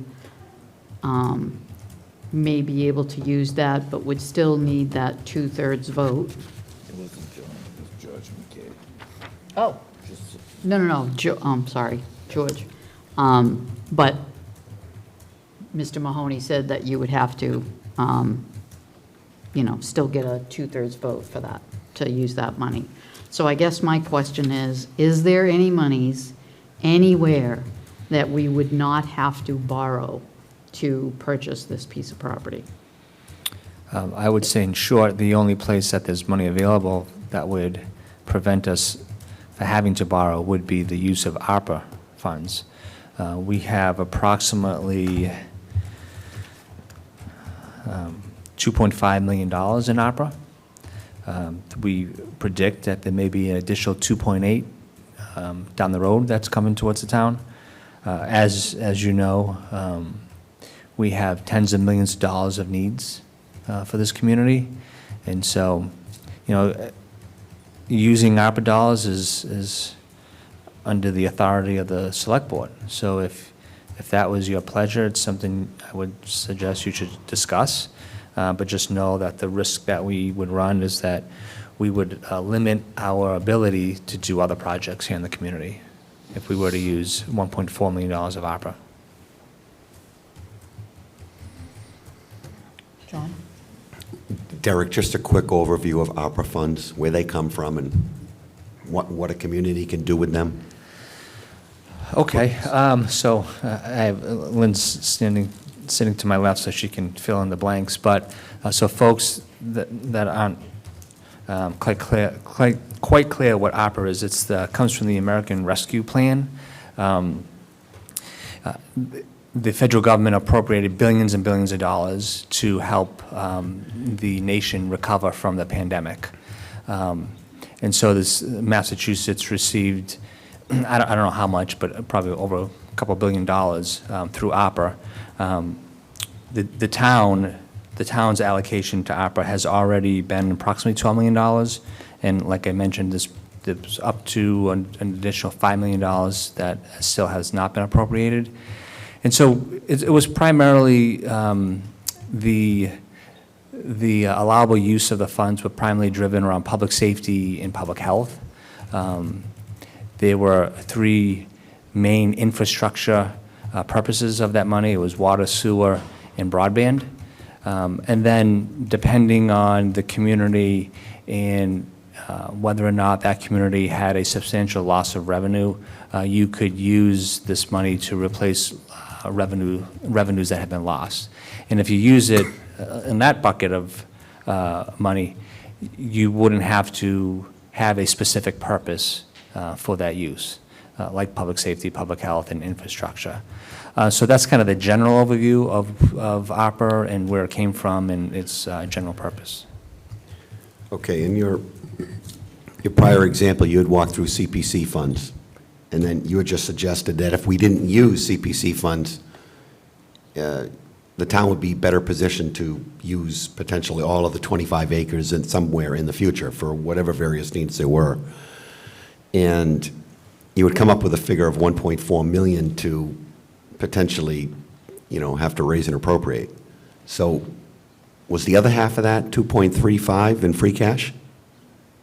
Is that? So the 2.2 that I referenced was for free 2.2, cash. so where's the other? There's $78,591 that would be through the premium of the debt. So if you force the premium, you'd have an additional $78,000 that would go towards the acquisition price. Is that fair to say, Lynn? Yeah, premium, we have premium available from previous bond anticipation notes that are for capital. And under Mass General laws, you can only use it for future capital of similar projects. So that is an available funding source for any type of capital, and I recommended to use it for this purchase. So free cash of 2.2, Yep. and then I'm trying to get the 3.75. Where's the other 1.55 coming from? So he said 1.4, that leaves 150,000 missing. I'm just trying to make sure I know it. I don't have it in front of me. I mean, I have it right here. So it's 1.4 in borrowing, 78,591 in the premium, and then 2,271,409. Okay, you said 2.2, but it's almost 2.3. My last name was 2.2, just for the sake of conversation, but my original recommendation was the 2.271,409. Okay, all right, thank you.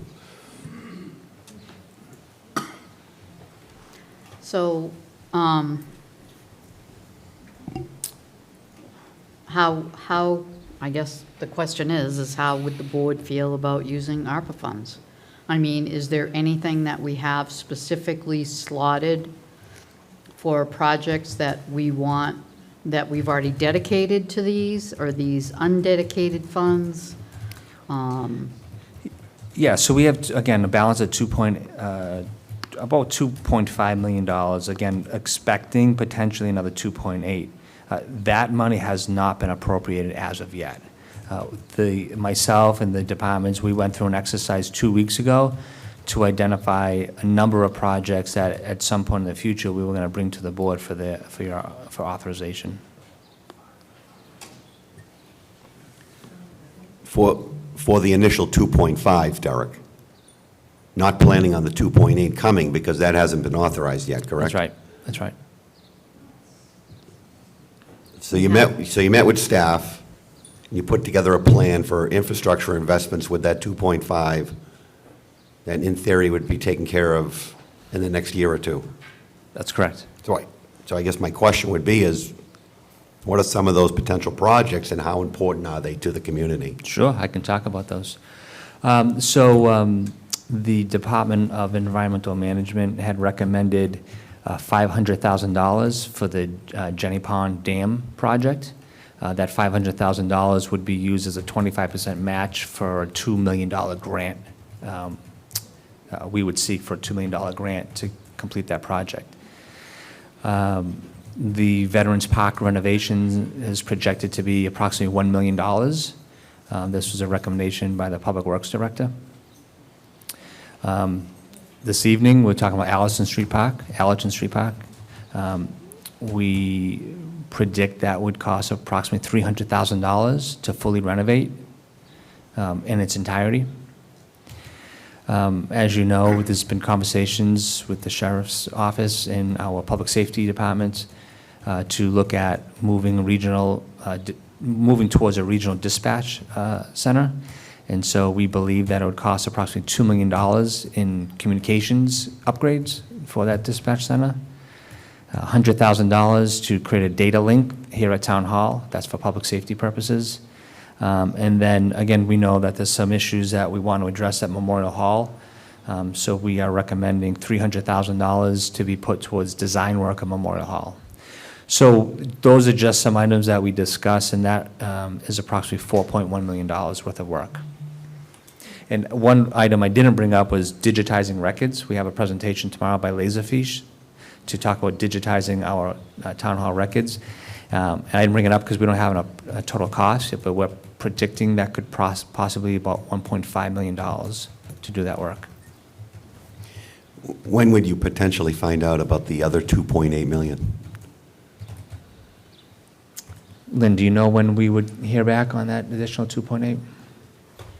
So that's dependent on the county, Plymouth County Commissioners releasing any more allotments on the ARPA funds. So. Want me to ask you Thursday night? We have a meeting Thursday night. You do. I can bump on Brian tomorrow.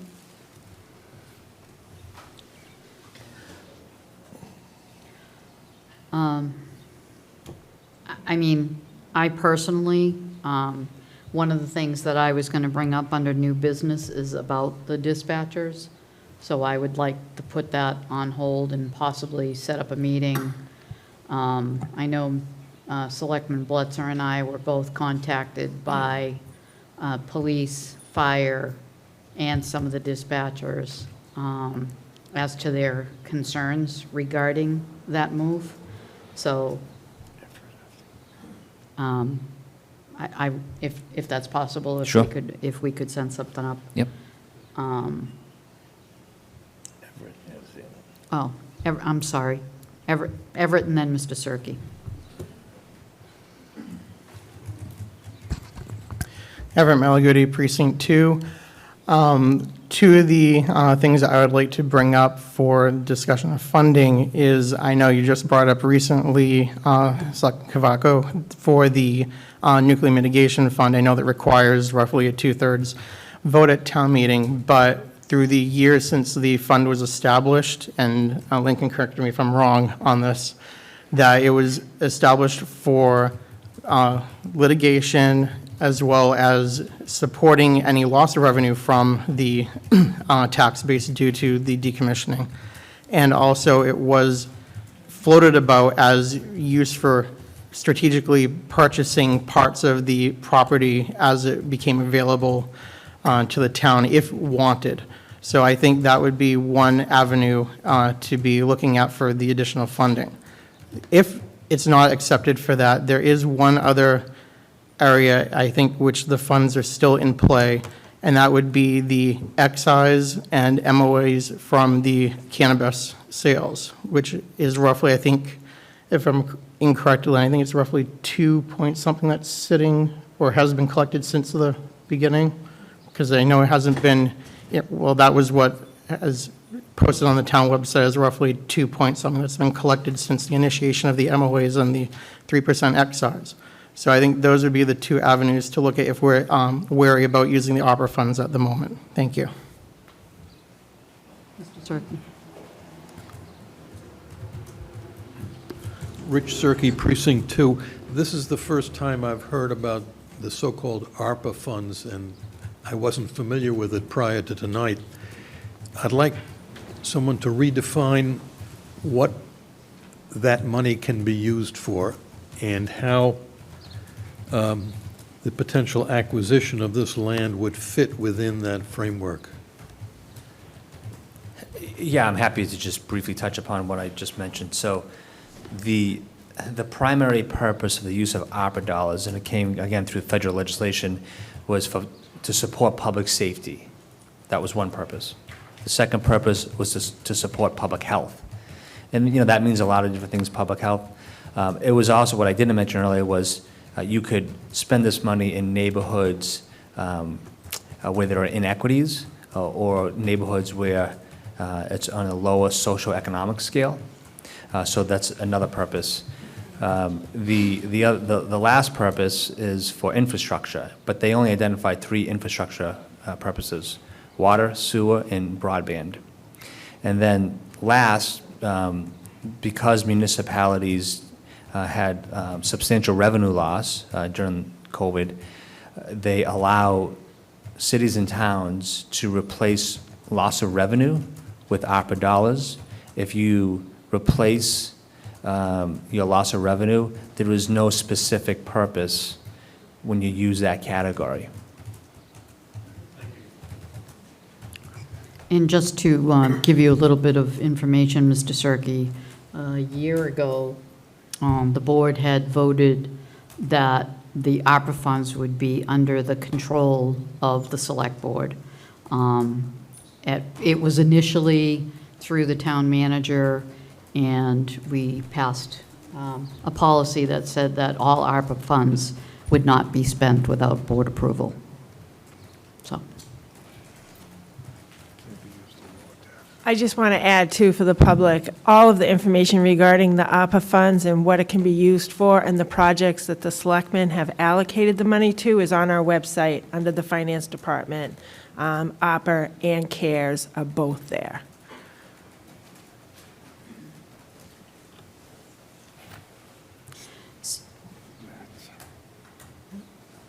So with Lynn,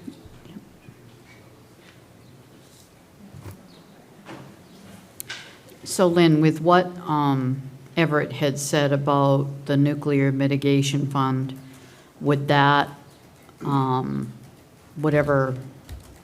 that would require a 2/3 vote? That's correct, because To use it's a special purpose stabilization fund. Okay. Lynn, a question. What about Everett's pointing out the money from the marijuana taxes? Cannabis and MOAs, that's a general fund revenue, so that goes in the general fund. It's not earmarked for anything special. It cannot be. It's Okay, a so general fund is revenue. it It's not flowing? sitting in an account It's anywhere. not sitting in an account? No. So it's being spent? Yeah, it's funding the general fund operating budget. Okay. Yeah.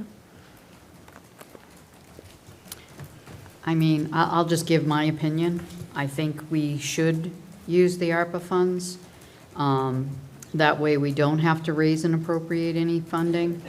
Plus, there are, obviously the other funds, but in the meantime, when we are able to get our properties out there for sale, I think, we could roll all that money it will go into our real estate account, and it would offset, any of the price that we've had to pay, unless, honestly, Derek, if you feel strongly that we shouldn't use the ARPA funds and we should go for borrowing, I'd like to hear your opinion.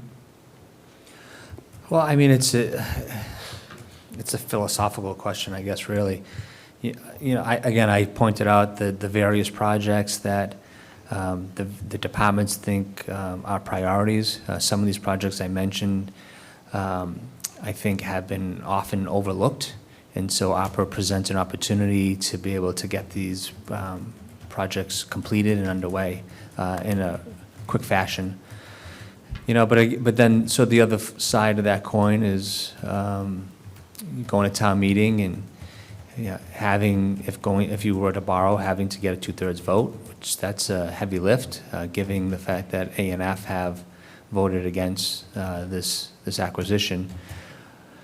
So from a strategy standpoint, certainly only requiring a majority vote would make some sense. But again, there's only so much money that we have, and we have to prioritize, where we think we need to spend those dollars. Harry? Derek, a question for you about using ARPA funds. You mentioned that they're specifically designated for different uses, and one of them is public safety. Okay. Say something occurred, which nobody's planning on, but it, act of God type thing, and there is, Fire Station 1 cannot be located there for some reason whatsoever, okay? Are we messed up because we've designated the ARPA funds for public safety to purchase that? I mean, can we then, Use it for a different purpose? No. So the short answer to that is no, because I think what we would do is we would put it in the category of revenue replacement. So we wouldn't be, in theory, we wouldn't be saying that this is for public safety purposes. It's more in the category of revenue replacement, Okay. which we can use it for really any general purpose. Okay, thank you. Mr. Quinto? Thank you, Madam Chairman. I just want to let the town meeting members know that are watching, and I have permission to say this, so I bumped into Mr. Balboni, who owns a 50-acre parcel next to this 26 acres. He told me, and he said to share it with the town, if the town does not buy the 26 acres, his 50 acres will be going on the market right behind it. So now you're talking 76 acres. And I just wanted you, this isn't me speaking. He was in the Memorial Day Parade. I went up to him and I asked him. He says, you more than white have a right to go and say that. So he's owner of a Pioppi's package store. Anybody that doesn't think my information's correct, there you go. So it's not only is it the potential of a build-out in Chiltonville of 26 acres, now you're looking at 76 acres, just so everybody's on the right field here. Thank you. Go ahead.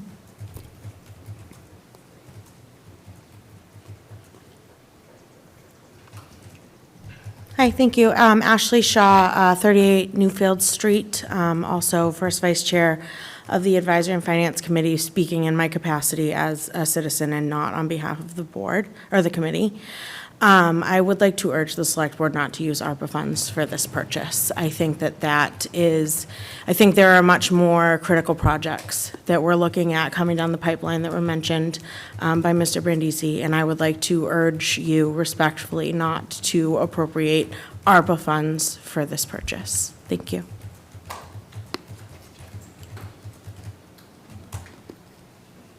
Did you want to speak, Pat?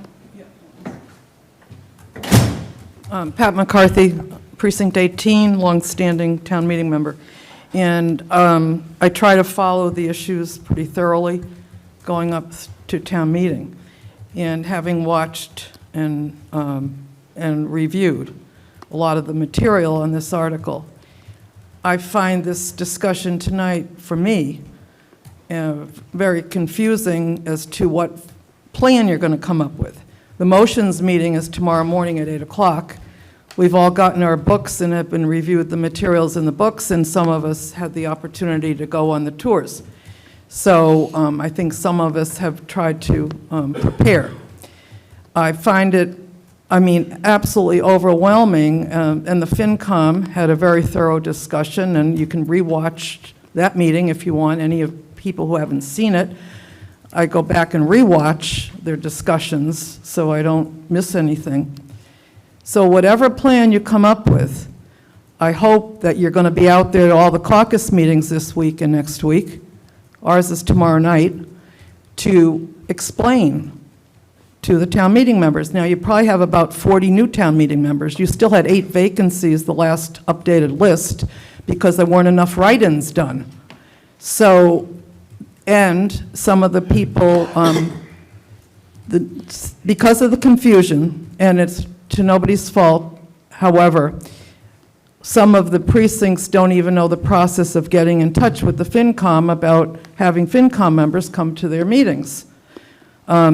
So I think to make your proposal as simple and clear as possible and not mix it up with public safety ARPA funds, crisis funds, using up all of our surplus free cash or the stabilization, whatever comes at the end of the year, certified free cash. To make it clear when you go into town meeting, and the other problem we have, we're having another virtual town meeting. So when is the presentation going to be posted for all the new town meeting members that don't know how to use Zoom yet, so they can see your presentation of why this is a good article for the town, if that's what you want, if you want a yes vote. So I just find this overwhelmingly confusing, and I'm speaking on behalf of myself, having tried to figure it all out all along, for a long time now, since it came up. So that's just whatever plan you're coming up with. If you have 5 different sources of monies coming in, and you have new town meeting members that don't understand the budgets to begin with, I mean, they're learning, but they're not going to understand what you're talking about. So that's just my concern going forward, no matter how we all decide to vote on it at town meeting. So I don't know who's coming to our caucus meeting tomorrow night. It's at 6:30 PCIS. Thank you.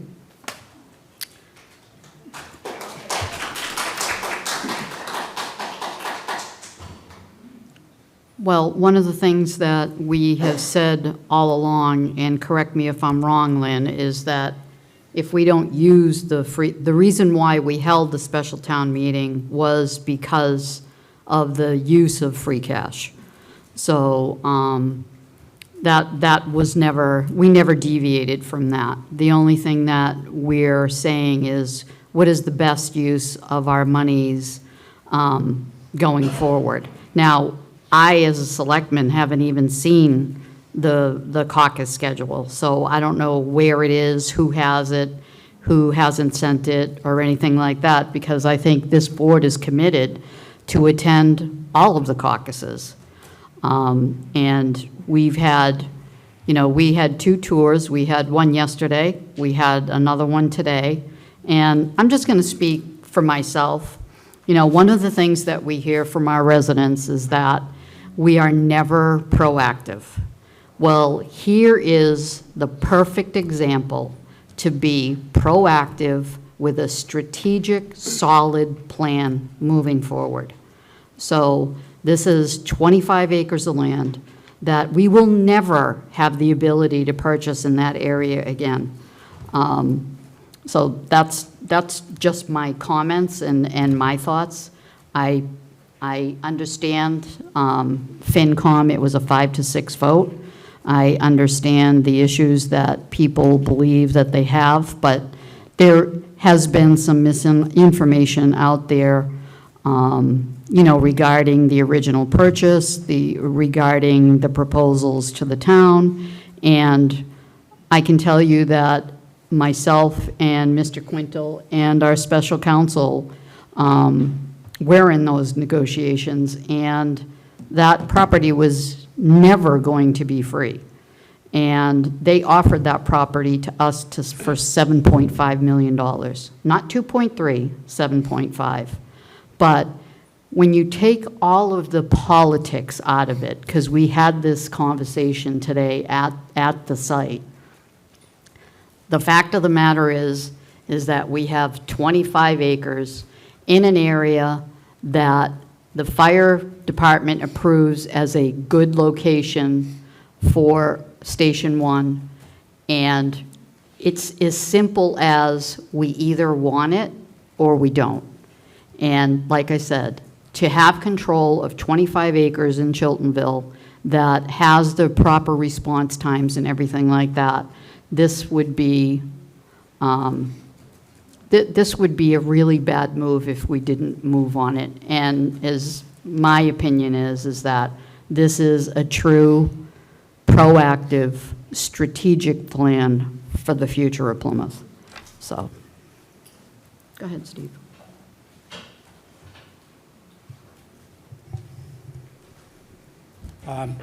I don't know where the funding's coming from. I know that we need a new fire station. I knew we needed a new police station. So if we don't get this property for 3.75, then we're going to have to go out and buy more acreage someplace else. And it's going to cost that. It'll probably cost more because now you're going to have 2 stations going up. So to me, this makes sense. Keeping CPC out of it, to me, is a great idea because once you take, right now, the value is, I think, 4 point something million dollars. That's what the value is. You put the CPC and you take 10 acres out, you got 10 acres you can't use, and, the value of the property went down if you ever wanted to sell it. So, the fire station, let's be blunt, Station 1's a piece of crap. Our people shouldn't be working in there. You laugh, but you see how placed that is? It's a mess. It's got asbestos, it's got oil and chemicals coming up from the ground. It's going to cost millions of dollars once we tear it down, unless we cap it, if they'll let us cap it. So, that's what we're dealing with this building. We need a replacement. And the fire station, I don't believe that all the methane gas has stopped going in there. So, our police station is at risk also. And they're expanding. That's the same station we had back 10 years ago, and we've added 15, 20 police officers. We need a training center in there they can't use. I said, we got to stop. My taxes go up. Everyone's taxes go up. I'm on a fixed income. I'm retired. I understand this, okay? But, we can't put our heads in the sand like we've been doing all these years, not fixing our buildings, not, helping our employees. So if you don't want to do it, fine, but just know if you don't pay now, pay later. If you pay later, you know what the prices are. They're going up. So that's all I have to say. Thank you. Go ahead, Ms. Davis. Ginny Davis, Precinct 4. I have given so much thought to this, 46 Sandwich Road, and how it affects the neighborhood. Personally, if I lived there, I would prefer over 55 housing with the 10 acres in the back, conservation where you could walk. The impact of a fire station and a police station, which would acquire lighting, also, even if the CPC, 10 acres is preserved, likelihood of walking on that, if that's a police station or a fire station, is very limited. It does act as a nice buffer for the people that are there, but, so I'm just in this is a really, really big, serious thing, and even the way we're financing it. So, I'm still thinking, but still in great conflict. Thank you. I'm not sure if you've spoken to any of the residents from that precinct. Yes, I have, but I've asked them, do they know the impact of a fire station or a police station next to them? They really prefer that to, I don't know. That was a training center for Holtec. Right. And there was over 1,100 people in and out of that building as a training facility every year, or every year and a half. So it certainly has the capacity. I don't think there's going to be 1,100 people, in and out of there frequently. No, but you have sirens and things. They don't do, you can talk to the fire chief and the police chief. They don't blow their sirens as they're coming out of the lot. They can control lights. They can do. They do on Sandwich Street because they have to, right? Well, if they The had center to, one. it's Yeah, they have one to. thing. But like I said, go ahead. Okay, thank you. Virginia, I'd just like to weigh in a little bit. I've got more calls on this property than in my short time as a selectman than any other issue. And everybody I talk to, they don't want any of the residential developments. my next question is, would you be in favor of a public safety building on that property? And every one of them told me yes. So, and I talked to multiple, I mean, at least 10 or 12 neighbors on that. And I also met them at one of the meetings, and we talked outside, and they're all in favor of the public safety. And then another fact for you is, I live 7 houses from the West Plymouth Fire Station. You do not hear sirens at night. They don't use sirens. It's not loud. And they'll go by all the time, but with no sirens at night. So they're very, cautious about that for the neighbors. So it's not loud, it's not disruptive to the neighborhood. It's actually, I feel real safe. Okay, thank you. And one last thing is, I know of 2 examples that we could have bought land, and I think the town meeting missed the boat. And I'll tell you 2 examples. One is the land, and I talked about this today, where the All Town, we could have bought that at town meeting for $1 million from the county. I remember. And there were people that were against it. It was dirty. And I remember the chairman at the time was Bill Hallisey, who knows something about real estate. He's an expert. And he told me, if we don't buy that, it's the worst thing we could do. We're going to make it a huge mistake. If we need to use it to remediate the police station, we can use that land as a parking lot while they do that. Or if we don't want it, we can just sell the property. Well, 2 months later, $1.3 million, Brad Cushing bought it. 2 months later. The other land that CPC didn't buy, that was a huge mistake, was the 1.9 acres at Nelson Park. We could have bought that 1.9 acres for, I believe it was $1 million or $1.2 million. And had we done that, that's almost 2 acres of, that could have been all the parking down there. And the rest of it could have been recreation. So what happened was, once they did a beautiful job, the DPW, they did a great job building that park with the water features, and it was a huge hit. Well, guess what? The 49 spaces that were there was inadequate. I don't remember that, but I'll try to you've find been around longer that, than me, but the Nelson Street it was in the one. last 20 years, so, but the point I'm making is, it was so inadequate, the parking, that the meter enforcers, I was on the PGDC at the time, we had to put rocks out there because they were parking all over the grass. It was dangerous. And we ended up leasing, and to this day, we still lease those 100 spaces, the parking lots, the dirt parking lots. We lease that from the property across the street. How long are we going to be able to lease that? PGC to this day leases that, and they're free lots. And the reason for it was for the overflow in Nelson Park and to have some free parking spaces available. But that could be gone next year, could be gone, so we could have bought that could have, I think $1 million, $1.2 million we could have bought that for, and we blew it. We really did. So I just think it's so important. Everybody has to get over the fact that it was $2.3 million that they sold it to Rick Vail. Let's get over that. It was appraised at $4.35, and it was one of the goals of the board, and we all agreed. Everybody wanted to purchase that land. And if we had known that was going to be the price right from the start, we would have bought it for that price. It's worth it. The land is worth it to us. So everybody just take politics out of this and just let's do what's best for the town, whatever you think. And we're going to have to live with whatever town meeting does. Thank you, So, Mr. Bledsoe. yeah, no, thank you.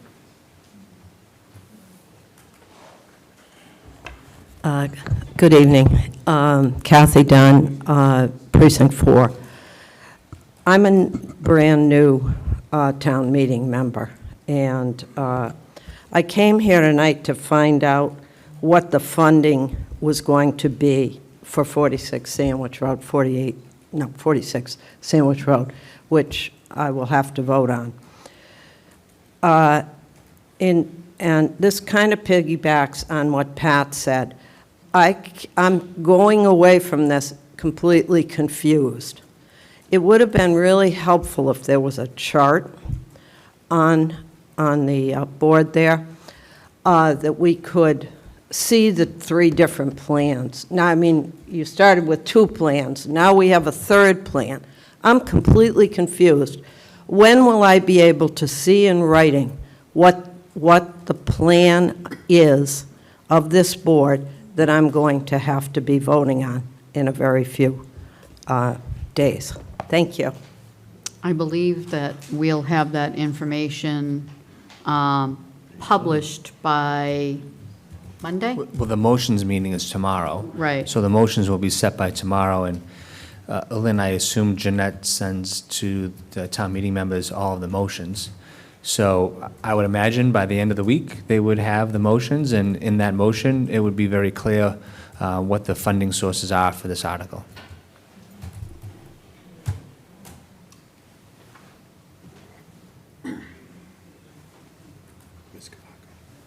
I'm sorry. Go ahead. All right, Derek, so you said free cash is 2.27, a little under 2.3, correct? That's correct. All right, so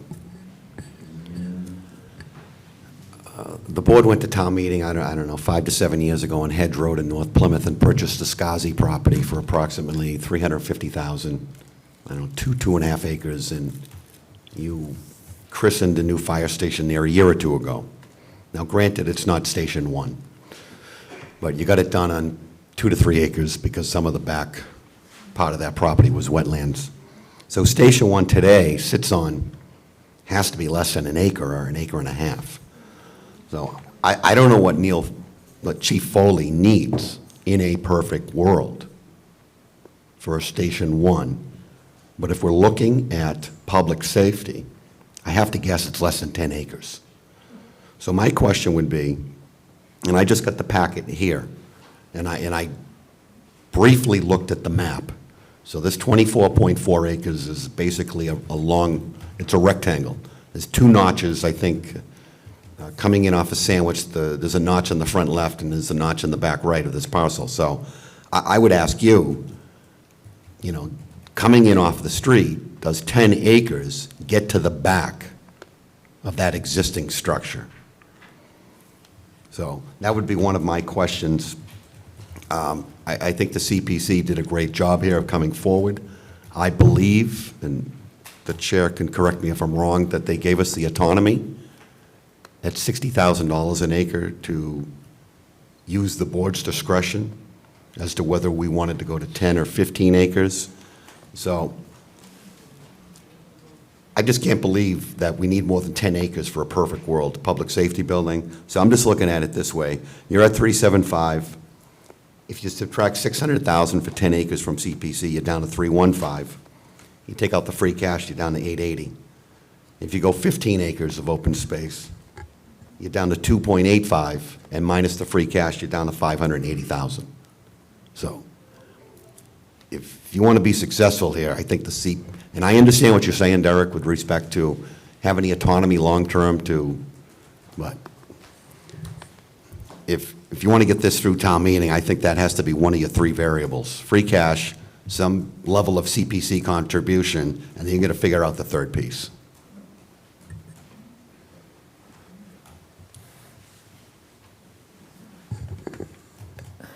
Yeah, I'm happy to, if it helps folks, I mean, it may be too much, but to bring up on the screen the proposed conceptual plan. We have a conceptual plan. This was presented to A&F a couple weeks ago. It was conducted by our engineering department. I mean, if folks would like to see what is being proposed, at least as far as a conceptual idea, if we were to construct a Station 1 and a new police headquarters, I'm happy to do that. It's going to take me a few minutes.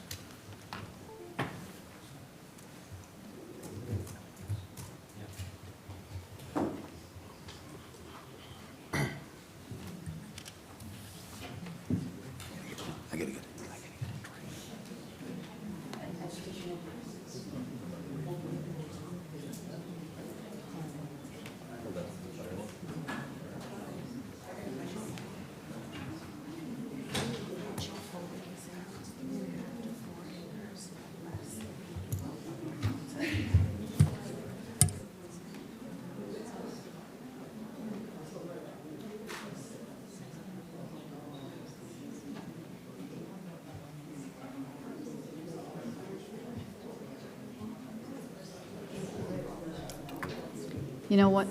Oh, never mind.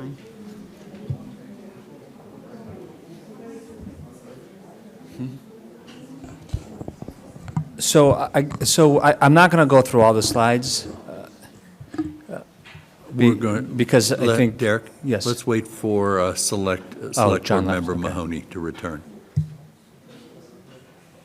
How about if we take a 5-minute break, so everybody Sure. can,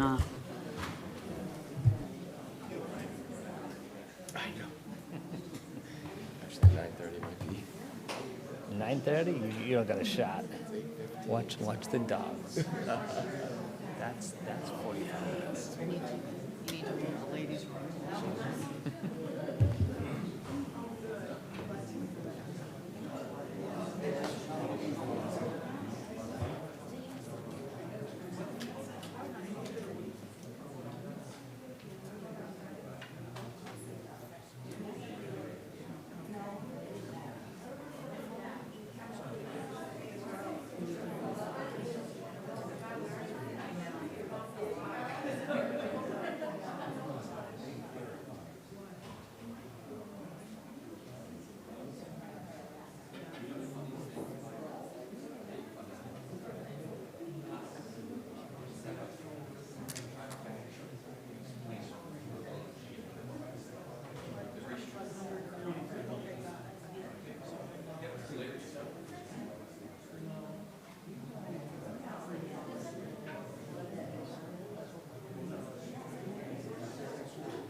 Just give me 1 second. I didn't realize how bad my eyes are. I don't have my glasses, so I'm gonna have to look at my screen over here.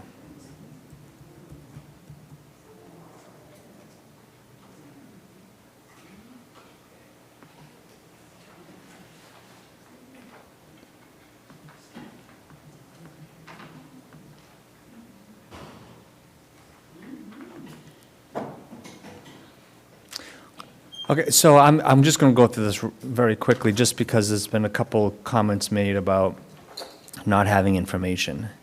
And, you know, this was the presentation that we presented to the Advisory and Finance Committee meeting a few weeks back.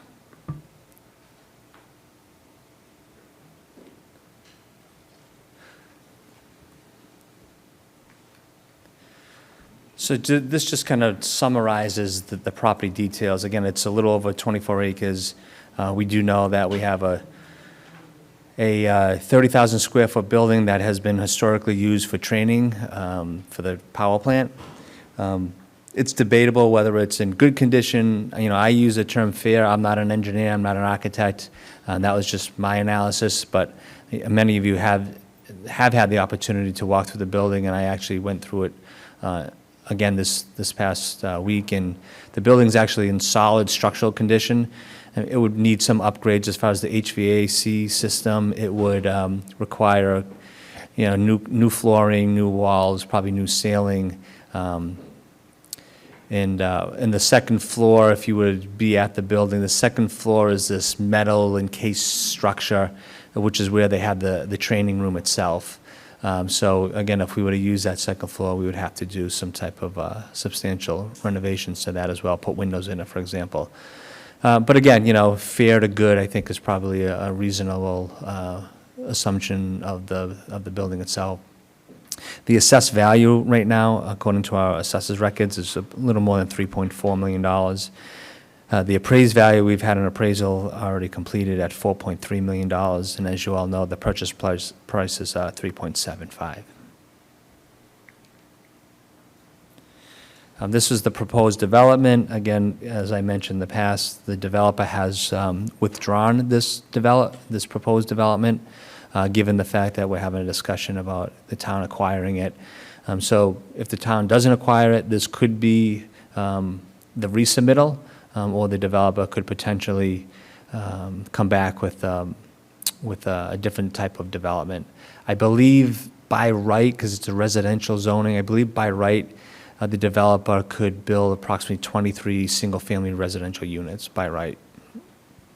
That's what he said today, that if this didn't pass town meeting, he would not go with that. He would go with the 23 single-family, four-bedroom homes and fully develop the entire property. Right, and I think part of the reason why this development proposal, this one keeps 10 acres of open space, and by doing this cluster housing project. So to Selectman Mahoney's comments about, you know, preserving land in upwards of 15 acres. So this is the footprint. We asked the engineering department just to take a look at this footprint and just give us some conceptual ideas of what this public safety complex could look like. Again, trying to maintain 10 acres of open space. And so you can see in the lower left-hand corner of this image, that's the proposed Station 1 fire station.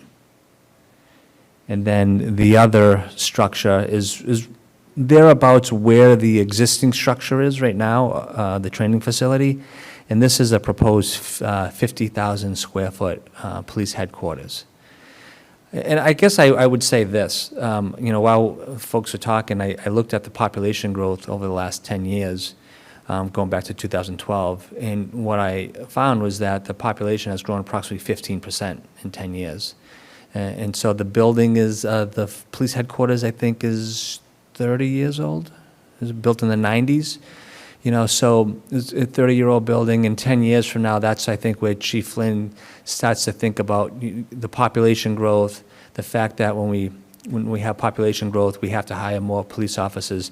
I think we have a current manpower of about 120 full-time police officers and another 9 dispatchers that are housed in that building. And so that's where he starts to get concerned, that he thinks that they're certainly going to outgrow the existing structure that they're in, which is why he's suggesting a 50,000 square foot structure to be able to handle population growth in new offices. And so, again, given that building is already 30,000 square feet, we have two numbers in there. If this was new construction at today's cost, it could be a $35 million construction. But if we were able to renovate the existing structure, we could possibly cut that in half to $17 million. But we just put this information out there because, in my opinion, people, the first question town meeting is going to ask is, why do you want to acquire this land? What's the purpose? And then you answer that question, well, we want it for public safety, fire and police. And then the next question is, well, what's that going to cost? And so, these are just numbers in today's figures. But you all know that eventually, if we were to acquire the property, we'd have to go back to town meeting for funding, right? If we were to build a new fire headquarters, we'd have to come up with real designs, real drawings, and real costs. And so these are just conceptual thoughts, just so folks have an idea of what the long-term strategy, as Selectman Cavaco had pointed out. This is a long-term investment into the town's future. And so again, I lose John. Oh, there it is. So this is, we don't think that we could preserve more than 10 acres of land based upon this conceptual drawing. And so again, someone in the audience had mentioned that there was no information, and I was basically just verbalizing what we had suggested to A&F a couple weeks back. And so this is the breakdown that we have recommended with CPC support and without CPC support. At the time, opera was not in the conversation, so that's why you don't see this. But again, to the board had mentioned that there are a lot of potential offsets. The assistant town manager is actually working with various departments to identify land that's owned by the town, so that the town can go ahead and consider, putting those parcels of land out to bid as potential revenue sources to help offset this acquisition and potential construction down the road. But again, the site at the police headquarters, that's consistent with the All-Town property, which sold, 5 years ago at $1.3 million. So what's that site worth in 5 years, 10 years from now? It could be upwards of $5+ million if we were to sell that property. The potential sale of the fire station property and the sale of the water barn, all prime locations for developers or others to use. And so we believe that there's substantial revenue possibilities in just those 3 parcels of land alone.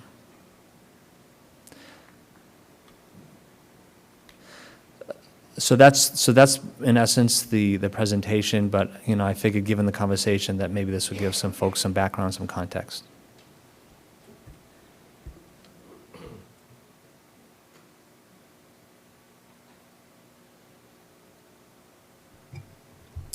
So, I know we have a lot of business on our plate tonight, so I'm not sure. I know Vice Chairman Quintal had said something about maybe putting a couple options forward. I will tell you that I personally feel that we should use ARPA funds and not CPC. So I don't know what the rest of the board members feel. I would say I would like to see it done without any CPC funds, only for the reason that, just as an example, I sit on the cemetery committee, and Everett's shaking his head, and he sits on it also. Every parcel of land that the town owns has a restriction on it. So my point is, nothing against CPC, but I think for the little amount of money that they're going to actually thinking about contributing, the town should just take it, and who knows what the future brings. I mean, we know we're expanding, we know we're not all built out, and that's what this is about. And in a perfect world, as John says all the time, right? We would have had a little time, and we would have probably done this a little different. But time is of the essence. We have a date, and that's why we called the special town meeting. And everybody that's out there for town meeting always says, we can always call a town meeting. And we have, and so far, town meeting will make the decision. But I will tell you, I think by not purchasing this and whatever option it might be, I think it's going to be a big mistake. Just for the 50 reasons I can give you of that lot that's going to go next to it now. That's going to happen. And not only that, we need a fire station, we need a police station. So I guess the question is, for 1.8 million, can you go out and buy land in the future to put one of those structures on? And the answer is going to be no. We've checked and we've studied what parcels of land is just for a cemetery, and it's big, big money. And it's coming, because we don't have any room. We're going to make do with what we have right now, and we're getting there. We're going to do a few things, get us another year or two, but this town's got to lay out a blueprint for what we're going to do. I mean, and so this is why I support this. It just makes total sense to me. I mean, this community spent $4.5 million, I think, on the Symes house. Okay? Okay. This is much more important, in my belief, public safety and the safety of our citizens. And that's really, we'll put it to town meeting and let them decide, but.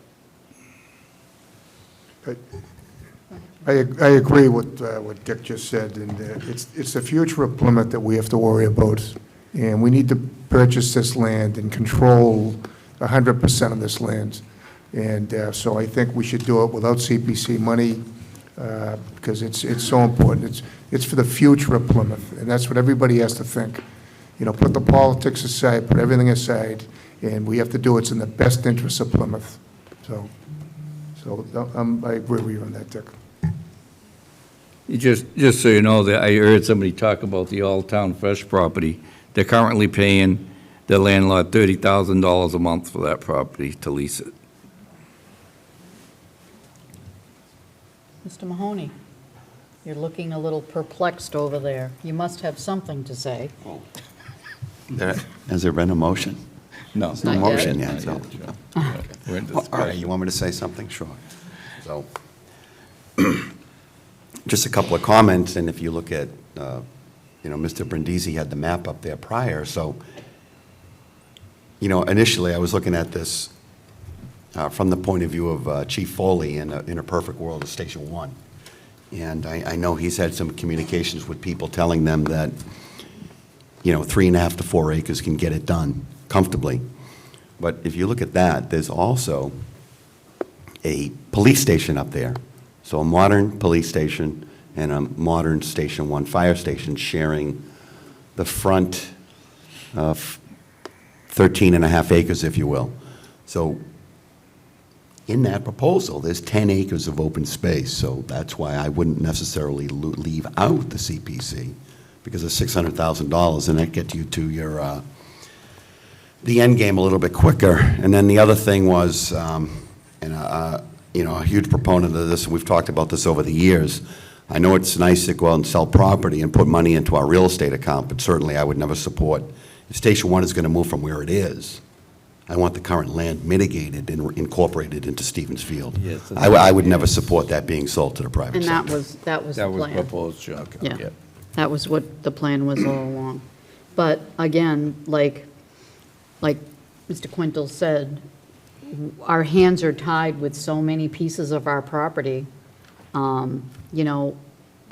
mean, if the CPC came and said, we'll give you 1.5 million, that's a whole different ballgame for me. But $600,000, and with a restriction on that 10 acres, who knows? Maybe we could put a dog park there, or another playground, or something like that. So I don't think we should have that type of restriction. That, and I'm not saying that it's going to be a dog park, so just calm down. But having the option to purpose property under our jurisdiction, I think, is important, because I know that, you know, talking to the chairman, because of the cemetery committee and everything, everything's taken. Everything has a restriction on it. And it's a little hard for us to grow the way we want to grow smartly with all these restrictions. So it's just impossible. So I don't know if anybody else wants to make a motion, but if they don't, I am ready to make a motion.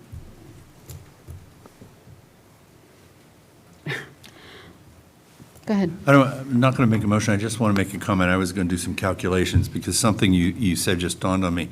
The CPC would be contributing $600,000 and would then have control of well over 1/3 of the property. Correct. For well less than 1/3 of the money. Correct. And that's all I would like to point out at this point. Okay.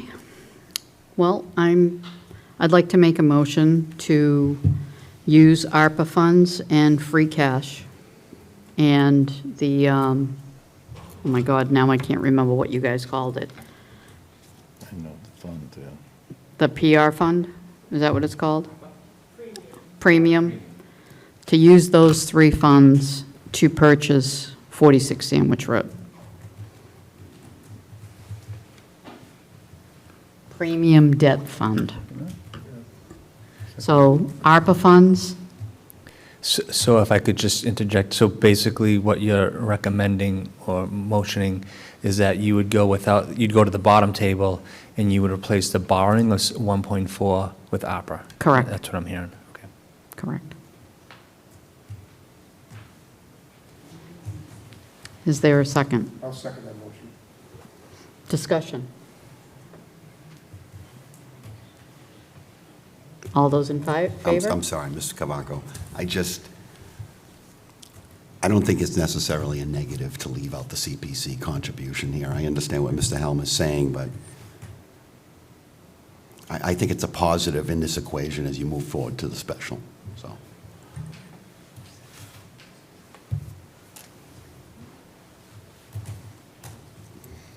You mean, I don't, yeah. No, it was just my opinion that I don't think it's necessarily a negative to have left out the CPC. Oh, That was just a okay. comment, an editorial.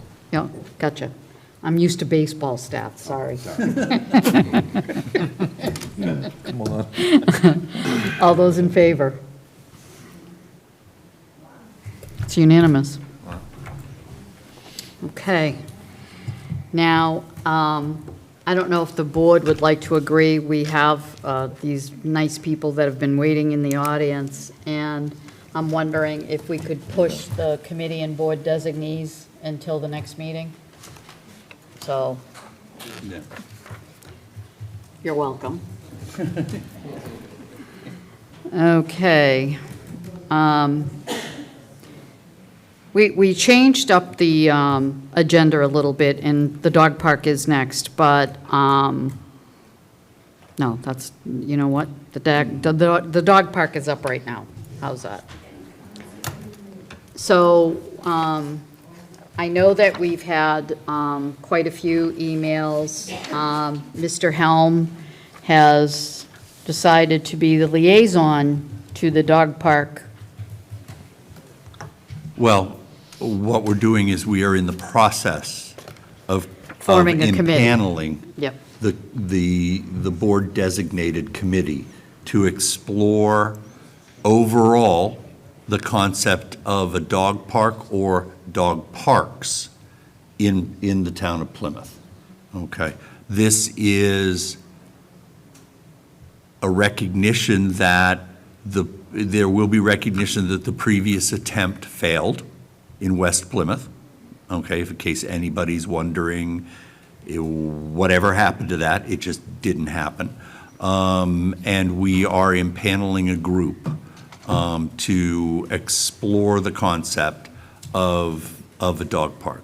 Anybody interested in being on that committee needs to contact Mr. Badeau and give him your contact information, and it doesn't have to be long, an explanation of why you would like to be and why you feel you would be a good contributor to this committee.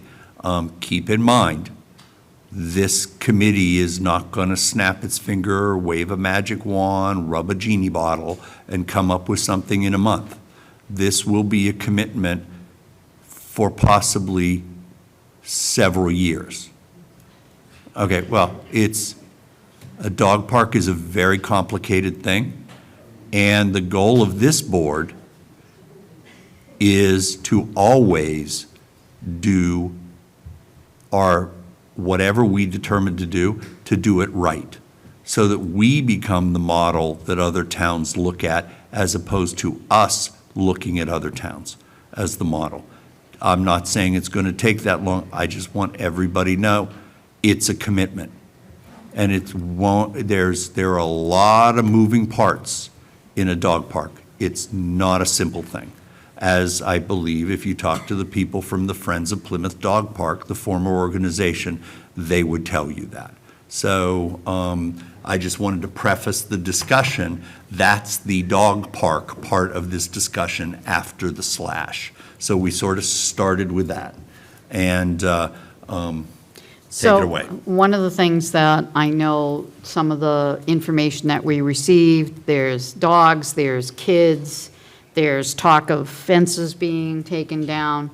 Now, I had a discussion with the town manager, and correct me if I'm wrong, Derek, nobody's taken down any fences right now, correct? No, there's no plan to do anything immediately. Okay, so you can go up to the podium. You have to go up to the podium, because nobody can hear you if you don't.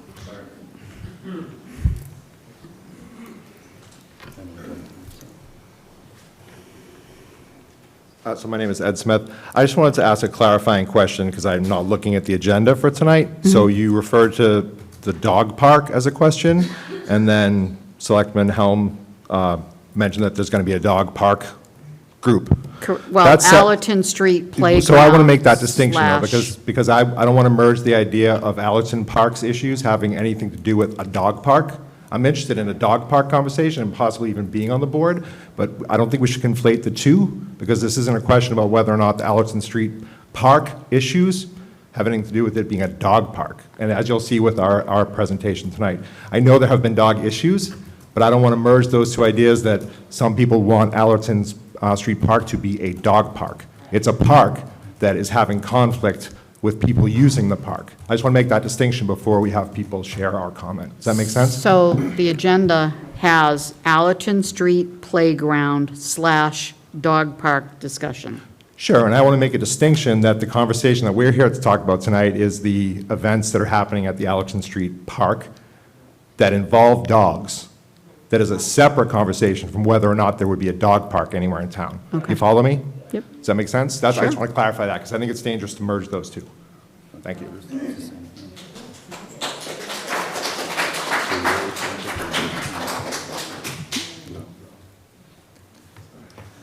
Okay, so, So we have someone that wants to comment, and I know there's another gentleman that wants to comment about Allerton Street Park. go ahead, John. Thank you, Betty. So Derek, Mr. Helm just mentioned the Friends of Plymouth Dog Parks. So I think when you had your first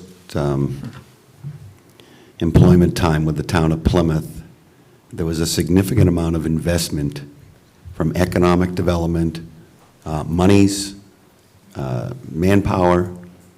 It had to be hundreds of hours from volunteers with respect to vetting West Recreation area for a potential dog park.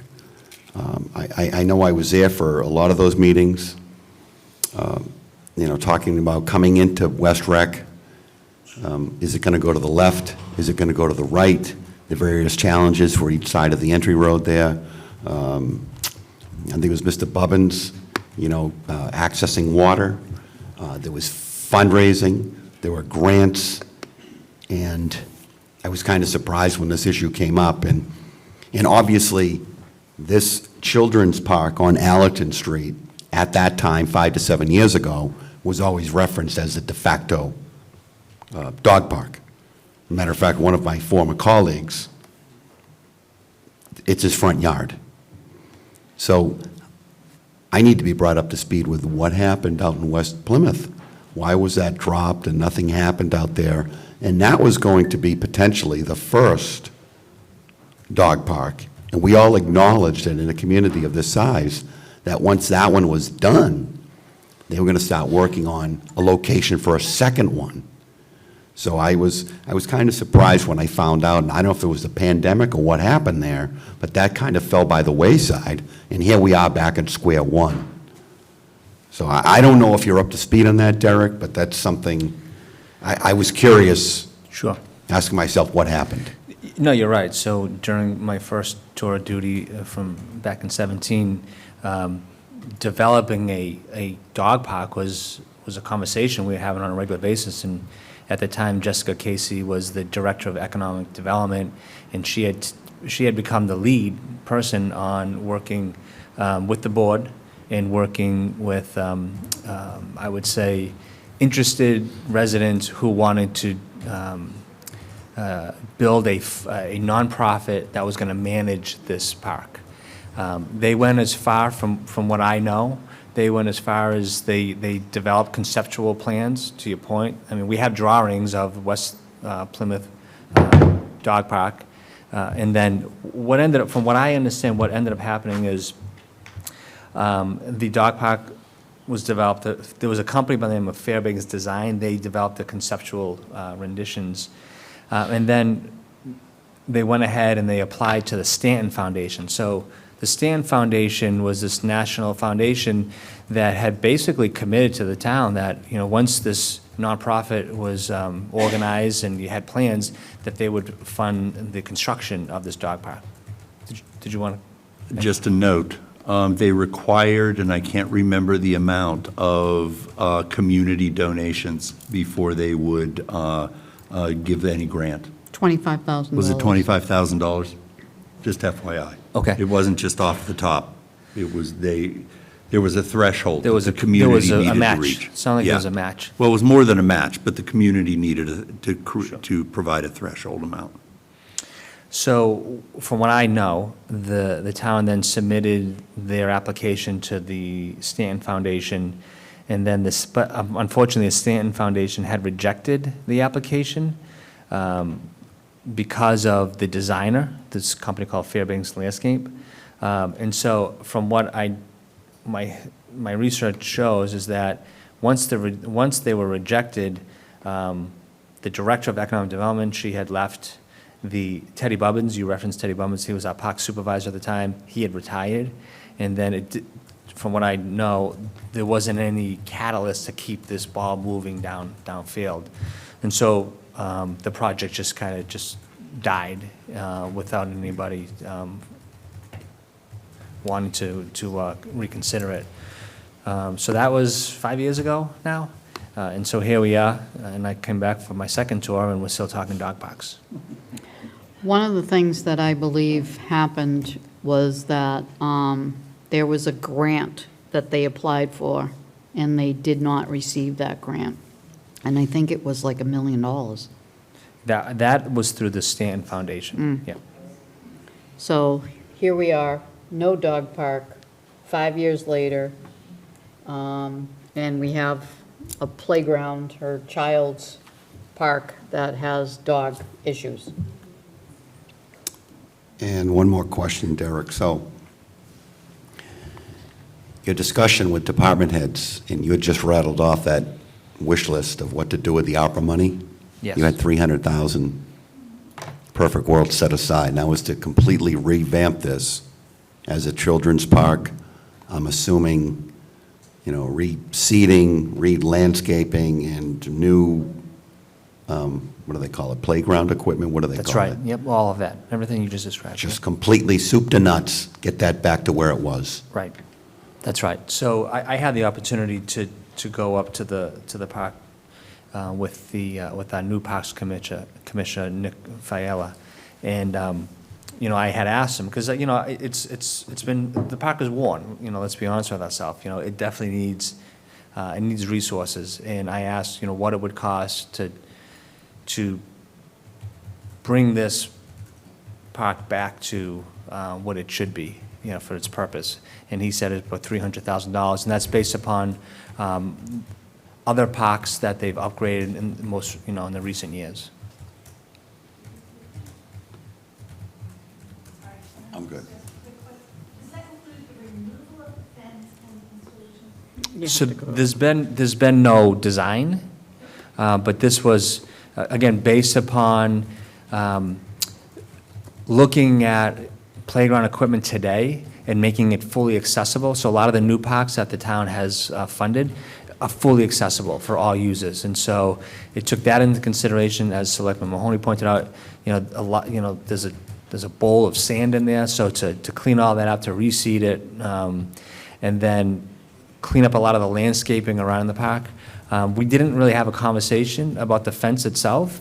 I will be honest with you, though, when I was there were a number of dogs, there's probably at the time, at one point, a half a dozen dogs running around that area unleashed. And so I had asked the question, so how do we allow our children to use this in a safe manner? And that's when the idea came up, well, if we remove, this portion of the fencing and then just fence in the playground area, we'll have one side will be an open park and the other side will be a fenced and safe, secure area for a playground. But again, we haven't gone to the board to seek funding yet. These were just thoughts that we had to try to mitigate some of the growing concern in the neighborhood. Hold on. Go ahead. Yep. So Derek, why can't we use CPC money for that, for the park? That's what it's for. Open space, recreation. I think we could. If we were going to use ARPA money. Yeah, I don't see why we wouldn't be able to use CPC. Instead of using ARPA money, we could use. Yeah, the only difference is we'd go to town meeting, Yeah. and we would seek an appropriation through CPC. Yeah, because I think that would be a good use of it, so. Sure. Anyway, yeah. Hi, I'm Karen Falcone, and I live on... You have to come up Oh, to, sorry. Hi, I'm Karen Falcone, and I live on Seaver Street. Please start over into the microphone. Thank you. Hi, can you hear me? That's so. I'm Karen Falcone, I live on Seaver Street, right across here. And I called Nick Fiala, Fiella. in the grounds, after talking to many of my neighbors after that first beautiful Saturday. My neighbors have dogs, some don't, some have kids, some don't. What we are all concerned about is the removal of a fence and the 2 gate latches. It was a beautiful Saturday. I came around the corner, and there was a gaggle of 13-year-old boys riding their bikes, playing baseball, and running around with squirt guns. Who allowed the gates and the fence to be removed? And when I called, thank you, and when I called the town to complain, they said, it is the parents' responsibility to watch the kids. And I said, these are not 3-year-old kids. These are 12 and 13 and 14-year-old boys who have been isolated, and now they are out playing. They're not sitting at home in front of their computers, and they are chasing balls. Who allowed the removal of a fence and 2 gates? As a neighbor and as someone who lives on Seaver Street, we are petrified to drive by there. It has to, I don't know what you're gonna do with the park. I don't care. I think that could be 2 or 3 or 5 years. We need to rectify this right now to keep our kids and dogs safe. I don't care if dogs run around in a fence park. I do care if I hit a dog. So just that's my issue. I as a driver on Seaver Street, as a resident, speaking for a lot of my neighbors, we need that repaired immediately. Thank you.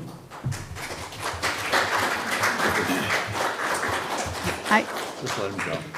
did we, I didn't think we took down a Yeah, fence. so the gate, well, this predates me, but the gate was removed.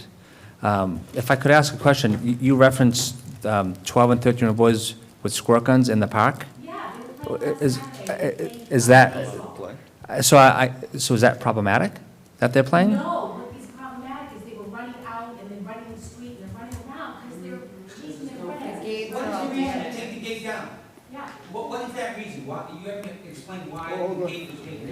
You've got to take this under control. Hey, we have to be respectful.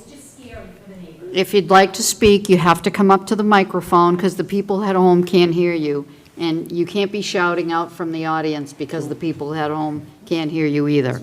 So, This, to me, is not a matter of dogs or kids or whatever. To me, it was actually really uplifting. They were playing, and they play a lot at dusk in the summer. They have their bikes there, and it's so great. It's like old-fashioned park. And they were running, and they're running out the gates, and they're running after each other, and they're 13-year-old boys, and they're stupid, you know? Every 13-year-old boy is stupid, and, you know, but right? I mean, come on. I have a 25-year-old boy who's stupid, but they're running after each other, and they're chasing, and I'm just like, oh, I just thought to myself, good God, when is one of these kids going to run and not realize that someone else is driving? And as a mother, and it doesn't matter about dogs or kids or the condition of the park or the equipment. I don't care about any of that. What I just care about is like the safety of the neighborhood kids that they just want to play in a park in a nice summer day. That's all. I got a question for you. What's to stop them from opening the gate and running out? The gates, there's no latches. Oh, okay, so it's... And there's a part of the fence that is, I don't know who took it down. We don't live there, so we don't see this. So I'm there's a just trying to part of get- there's like a get as much 2-foot information. section of the fence that all of a sudden, I called Nick and I was like, I just was walking one day and I'm like, what happened? Why did that fence get taken down? And I don't know who took it down. I don't know anything about that. I'd like to answer that because I have an answer for you. So I asked the same question, and let me take a step back. Let's be honest with ourselves, because I've been to that park. I've talked to the animal control officer. I've talked to the animal control officer's director, and it's the times that I've been there and the times that they've been there, dogs are running unleashed in that park. Absolutely. And so, and that's a fact. Yep. And animal control officers have confronted dog owners. It's been confrontational at times. They've issued verbal warnings. And I think in one case, they had to issue a citation. One person wouldn't give their name in order to issue a citation. So in order to try to mitigate dogs running around the park, violating the town's bylaw, the Parks Department took the gate down so that dog owners wouldn't bring their dogs there to let them run around loosely. So it was more in a response to irresponsible dog owners and what they're doing in that park versus what you're suggesting. Why is didn't Nick tell me that they took it down? He didn't respond that way to me. I don't know that conversation, but I'm just sharing the conversation that I had. Yeah, and I agree with you. Don't know if that's the right solution. All of that, what you're speaking to, I have written down and here, so I'm just going to read it if that's all right. Okay. Can everybody hear me? Okay. My name is Lindsay Bascom. I live on Miller Drive. I'm a resident of Plymouth, a mother of 2 young children, and a realtor. I am also part of a small group of neighbors who have been meeting up at the Allerton Street Park from 8 a.m. to 9 a.m. each morning for the past 2.5 years to enjoy coffee and conversation and let their dogs socialize with one another. As the board is surely aware, complaints about this informal neighborhood meetup and the presence of dogs in the park has led to numerous interactions between ACO and Zaloni and park visitors. These interactions have become increasingly personal in nature, increasingly tense, and increasingly unprofessional, including statements by the ACO that she hopes one of the dogs gets hit by a car. In short, things have gotten completely out of control for no reason. I appreciate the board adding this topic to the public comment section. I hope that as a result of these discussions, we may arrive at a place where all neighbors can enjoy fair and equitable access and enjoyment of the neighborhood park. I have been asked by other members of this informal meetup group, most of whom are here tonight, and if they just want to stand up so we can see how many that are in support, to be the speaker on the group's behalf. While I know each of them feels as passionately about this topic as I do, and would each certainly have a lot to say if they spoke individually, we have elected instead to present a brief collective statement out of respect for the board's time, for for the sake of clarity in pursuit of a resolution to the matter. As those who have been up close and personal with the events they have developed, we feel it's important to tell our side of the story, to correct some gross mischaracterizations in the record, and to provide additional background that may be helpful in allowing the board to get to the bottom of this matter. The board should have already received a letter describing how this warm and welcoming group of neighbors came together during COVID, and how it has come to mean so much to those who are part of it. While I was not an original member of the group, I was immediately welcomed with open arms and quickly came to know and form a deep bond of friendship with each member. I can honestly say that the 8 to 10 people who gather at the park each morning with their dogs are the friendliest, kindest group of people I have come across. At a time when our society is so divided and disconnected from one another along so many lines, the way that this group of strangers have come together as a community of support and friendship has truly restored my faith in the power of human connection. And as a realtor, the first thing I would tell prospective buyers is that the sense of community at this little park would be one of the single biggest selling feature of the neighborhood. The presence of so many others here tonight and their passion about this issue is a testament to the fact that they feel the same way. The board has also received a document containing ACO Anzalone's reports related to the park, arranged in chronological order. Reading through this document, the board should be able to get a clear sense of what started as a response to persistent complaints from an abutter unhappy about the presence of a group of people and their dogs in the park, which was during permissible hours, led to a series of interactions between the ACO and group that became increasingly personal and confrontational over time. Initial interventions from the ACO in response to persistent complaint calls were uneventful. The ACO reports either no one was at the park or no leash violations were observed. It was around this time that the morning group began to notice a neighbor across the street standing on his front porch daily, just staring at the group. The complaints about the group, presumably from the same abutter, became more frequent and contained new false claims of bad behavior among the group, including having recklessly barking dogs, being in the park before 8 a.m., not picking up waste, sitting down and ignoring their dogs, and the claim that the park was now undesirable for children.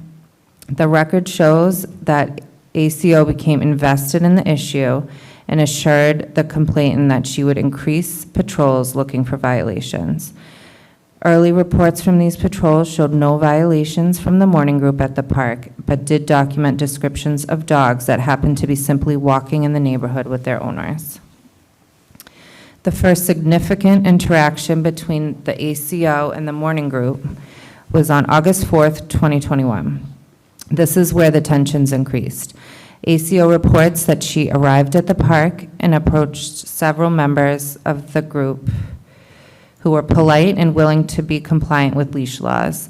It is more accurate to say that she arrived on the scene and immediately began demanding names and license plate numbers of park visitors, most of whom had walked to the park from their nearby homes. She notes that one member whose dog was leashed and remained leashed became belligerent in response to her demands for identification. While this member of the group acknowledges that she was less than polite in her interactions with the ACO, it was because she felt that the ACO's confrontational attitude and forceful statements about leash laws weren't relevant to her since her dog was leashed. She also felt that between the glaring stares of the neighbor, their constantly exaggerated and untrue complaints, and increasingly frequent patrols from animal control, that the morning meetup group was being unfairly and unnecessarily targeted.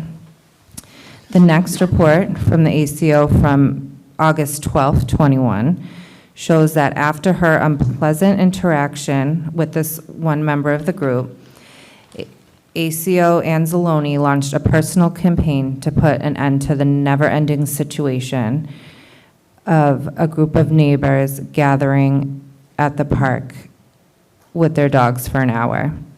She proactively reached out to other town agencies, including the park department, town manager, and select board to see if she could have the fence taken down around the park, and was successful in her efforts to have the trash barrels removed.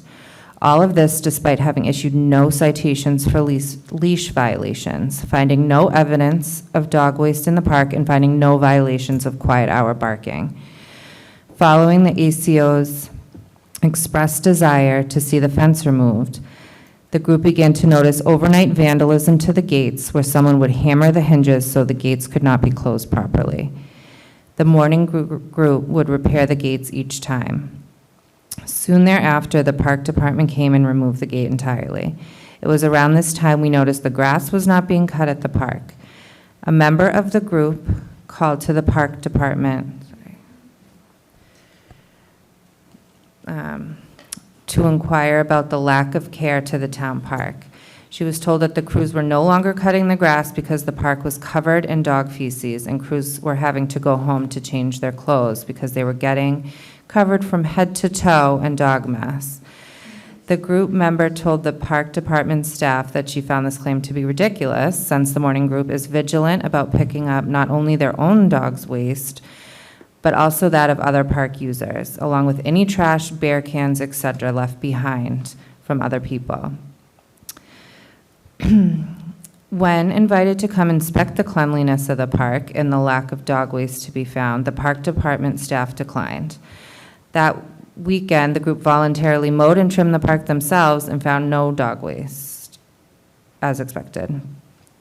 One particularly disturbing interaction with ACO Anzalone occurred on September 21st, 21, when the ACO arrived intent on catching leash violations and issuing citations. During this visit, she again engaged with the same group member who she had previous altercations with, saying that she wishes she didn't have to come and babysit the people at this park, and that soon the group member said she would not, and then the group member said she would not be intimidated out of a public park and will continue to bring her dog on a leash to the park every morning. To which the ACO replied, "I can't wait to get this fence taken down, and I hope your dog gets hit by a car." This outrageous and heartless statement was heard by several witnesses, and it caused a great deal of agitation. The group member called the police, who arrived and advised the ACO to leave the scene. The group member later called David Gold, the Director of Fish and Wildlife, to inform him of his employees' egregious behavior. The director apologized and thanked the group member for deciding not to file a formal complaint.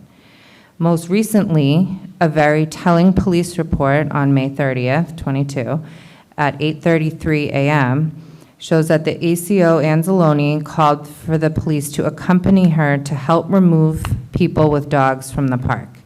We find it very telling that ACO Anzalone made this call for police backup, indicating her desire to remove the people from the park prior to her arrival at the park, and with no indication any leash laws were being violated.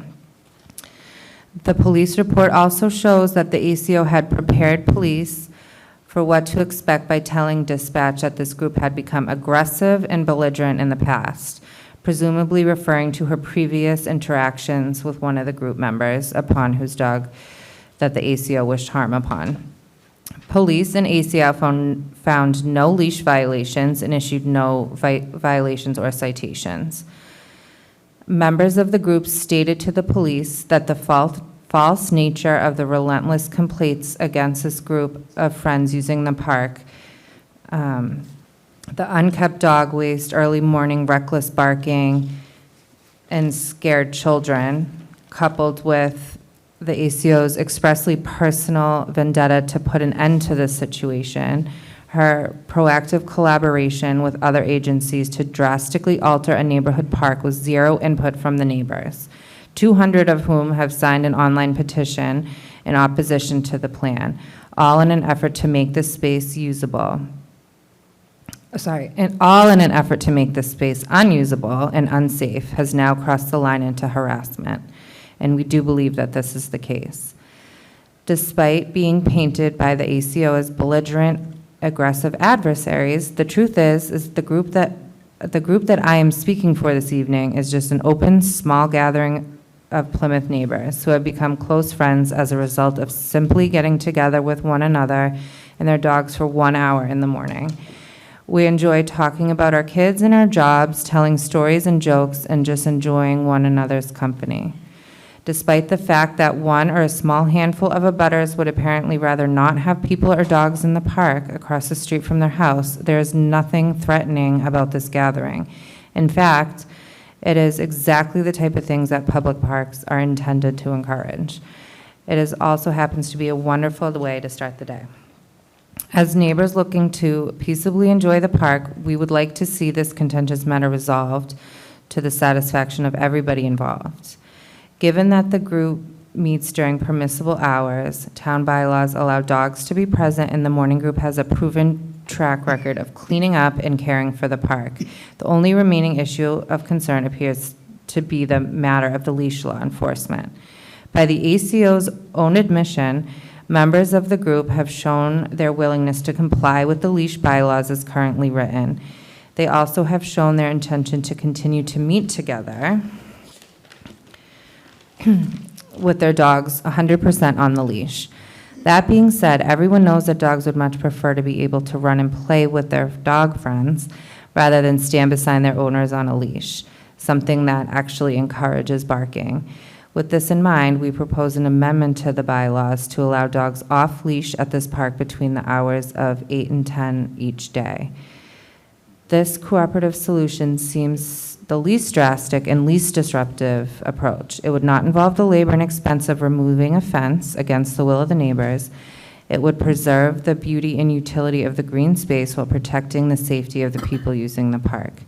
It would allow all residents, those with and without dogs, to have fair and equitable access to the enjoyment of this public asset throughout the day, and it would free up the ACO, Anzalone, and the Plymouth PD to tend to more pressing matters. We thank you for your time and attention to the matter and the opportunity to contribute to its successful resolution. Thank you.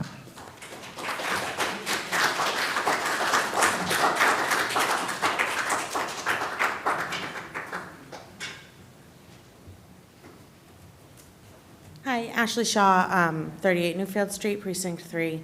I live in the same neighborhood and area, and I did want to make a couple comments. I am involved now on the board of the CPAC in Plymouth, and I wanted to present a perspective that maybe not everyone has considered. So Plymouth, while we have made strides in inclusive parks and making our parks inclusive to all people, we have left out one group of people, which is people with children that elope. So many of our parks in Plymouth are not fenced. We have maybe one, other than the Allerton Street Park, that are fenced. And the presence of dogs unleashed does create an atmosphere where you would not bring a child to play among unleashed dogs. I do think that having hours to restrict that is a great compromise. I am not against dogs in any way. I have 2 dogs. I love my dogs. I think a dog park's a great idea. I just want to say that we have very few opportunities for parents in this town of children that are an elopement risk, which is essentially a flight risk, children that run and will not stop, where we can enjoy our parks. I did meet with Nick Fiella on this matter. He did graciously take my input and is working to get Stevens Field fully fenced in, which I think is amazing. But Allerton Street is one of the very few parks that was fully fenced, and we can't use it because of the current situation. So I do think that there needs to be some immediate action taken to this park while we figure out the dog park situation, whether that's going forward and renovating this park and separating it so that the play structure and the field are 2 separate areas. That would be great. I know that Mr. Fiella said that that was a very costly endeavor that he had explored before. But the fact of the matter is you can't have packs of dogs and children playing in the same place. You just can't. It's not safe. It's a liability. So there needs to be some way to move this forward where people with children feel comfortable using the park and people are abiding by the bylaws. And I think that there needs to be an immediate resolution and not like, we're going to make a dog park committee for a few years, which is great, and I would love to be a part of that. I think dog parks are awesome. But I just think that there does need to be some attention to this matter because we do have a severe lack of inclusion environments in our town, and this was one that we could have used, and we can't anymore. Thank you. Thank you.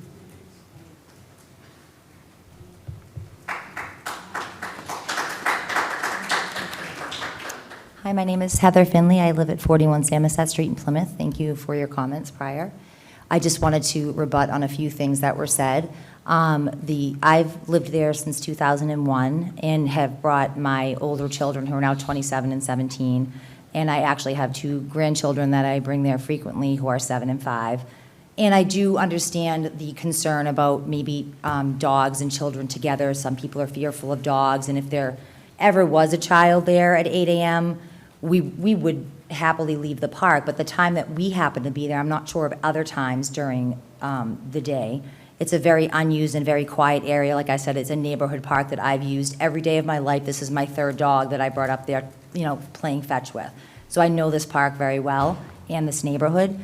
And the times that we are there, there's no children there. They're in school. It's not used for children. So maybe it might be late afternoon that you might be speaking of that, but no one, well. Oh, okay. I don't know anyone that's ever come there at 8 a.m. I'm sorry if you have tried to come there, but we would have happily have left if you ever came in the park and asked us to. And anyway, so I'm just, like I said, it's a very unused park. It's a very quiet area. And I think the initial, reaction, I think this has all gotten way out of hand. If the neighbor that had a problem, instead of calling the police initially on us, it just created such hostility. The initial, reaction, instead of just like coming across the street like, hey, maybe I want to sleep in, your dogs are driving me nuts, or you're being too noisy at 8 a.m. Our first, us knowing anything was even wrong was the police showing up saying, we're here for a noise complaint, and he walked right over to this gentleman's house to say, we've addressed your noise complaint. And I go, why would someone call the cops on us? I don't understand. Like, I've been coming to this park since 2001. It was just an odd and hostile reaction that made us defensive and hostile in our reactions to that, if that makes any sense. And I understand there has to be a resolution, but we're very respectful of the park. We clean up all the time. I'm always doing a sweep. We can't account for everyone that goes there 24 hours, 7 days a week.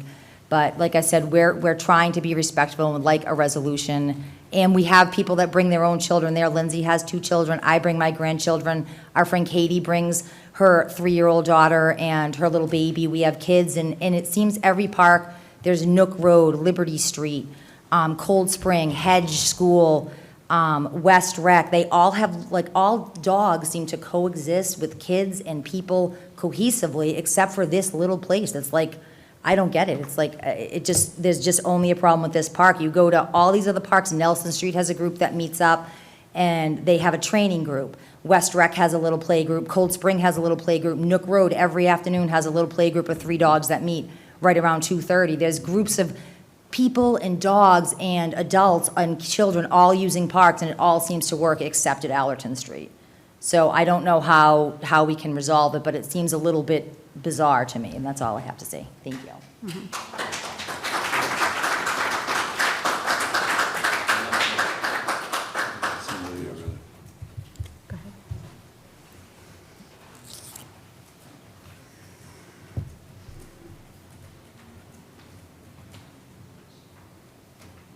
Thank you again. Thank you again. Jim Emmett from Allerton Street.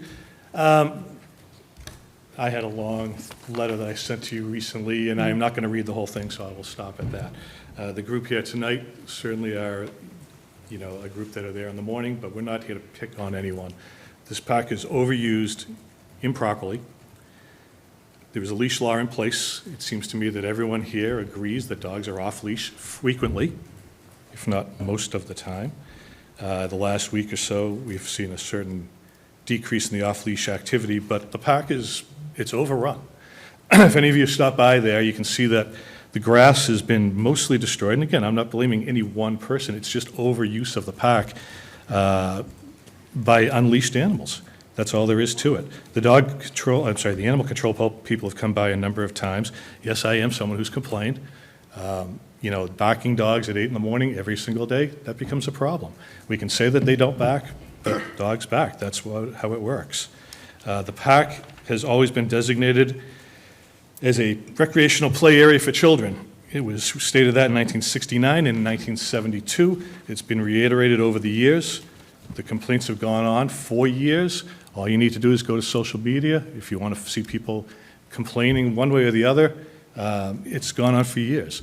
Our neighbors across the street complained for a number of years, and they gave up. They didn't allow their children to go to that park anymore because their children had been jumped on, not to mention the amount of urine, feces, and whatnot that is just on the ground. You can pick it up, but it don't go away, I can assure you. I was talking to another neighbor today. She said the same thing. Their children stopped going to the park years ago because it became untenable. And I talked to other neighbors that said they wish they had had their kids be able to go to that park over the years. But if you see an animal urinating on playground equipment in the morning or in the afternoon or any time, you tend not to send your child there. There's a leash law in town. It should be enforced. People that want to bring their dogs there to walk their dogs around the perimeter of the area or have lunch or do whatever they want, that's fine. But you cannot have a constant use all day long by unleashed animals in violation of the leash law, despite the best efforts of the animal control officers and the police. As far as confrontations between animal control and visitors to the playground, they've happened. I've witnessed them. I've heard people called terrible names by some of the people at the park, including the animal control officers, including some of the people sitting here today. And it just cannot go on. Why it's not a problem in other parks or playgrounds, I don't know. But it's just a bit much here today. As far as removing the fence goes, it's a totally different issue. I support the removal of that gate in the back. Clearly, it affects dog use off-leash because some folks here today have made a concerted effort to put up temporary fencing each day they come to the park. You wouldn't be doing that if the dogs are under control, and they shouldn't be off the leash. And we all acknowledge that. It's clearly posted on 2 signs at the park. So there's no surprises here. I'm not looking to persecute any dogs or any people. Some of my best friends have been dogs. We have a dog who lives with us now. But it can't go on this way. And, the board is fully aware of what's been going on the last several years now. The liability of the town increases daily. And I just ask you to support the animal control officer, support the leash law, and let's just bring this park back to what it should be, which is defined by the town, a playground for young children. I don't see children running out through gates at other parks. If you read my letter that I sent to you the other day, I had photos of several parks where there's no fence, children not dying in the streets. Whether or not dogs are running loose, I don't know. I'm not there. But, don't worry about the fence for the time being. Let's just enforce the leash law, and we'll talk about a dog park when the time comes. That's a completely different item. And I appreciate your time.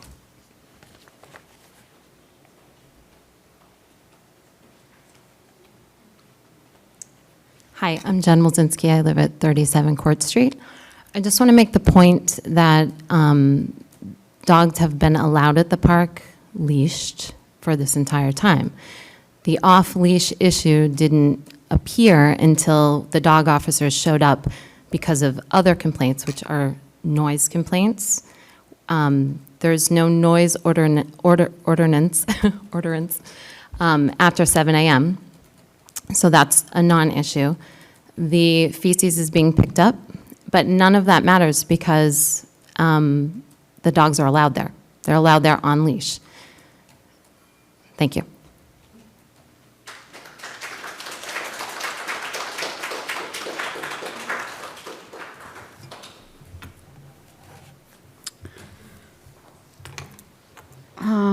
So, let's bring this back to the board, or actually, Oh, sure. How you guys doing? John Finley, 41 Samoset Street. I like to think of things as common sense. Common sense says you take children in a park, you take down, now there's other parks in town that are away from a street. You can go on and on. I've been here 50 years. This street is dangerous. What you did, or whoever did it, by taking that gate down to allow, okay, I know he said earlier something about 12, 13-year-olds playing. We're talking 5, 6-year-old kids wandering off. That street is dangerous. I lived here when the police station was here, and they would come up that road at 80 miles an hour. So I'm not going to try to get too emotional, but I've seen quite a few accidents. All I know is if one of those little kids runs out into that street without that fence there, you are going to say goodbye to your aqua fund, because somebody is going to get some serious suit if they don't put those gates back up. Thank you.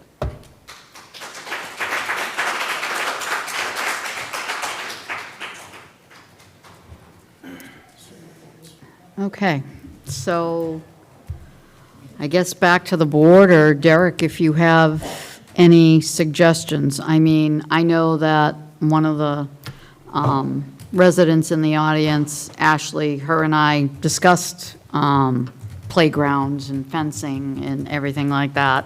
As a parent, even though my kids are older now, you know, you certainly want your children in a secure area. I don't know what the answer is.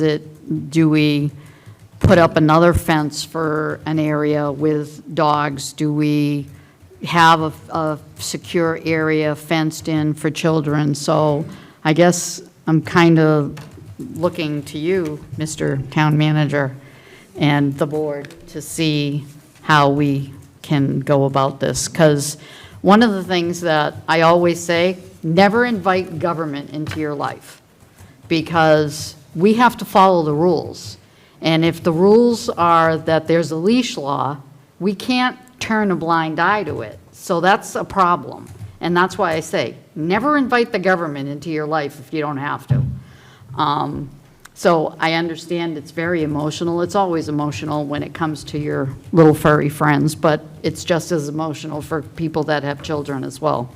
So, you know, I would have no issue saying put the fence, the gates back. I haven't been to the area, so I can't, I don't have a visual. I've been there before, but I can't, like, remember what it looked like, because my kids are now 16 and 18, and they don't go to parks anymore, or at least they better not.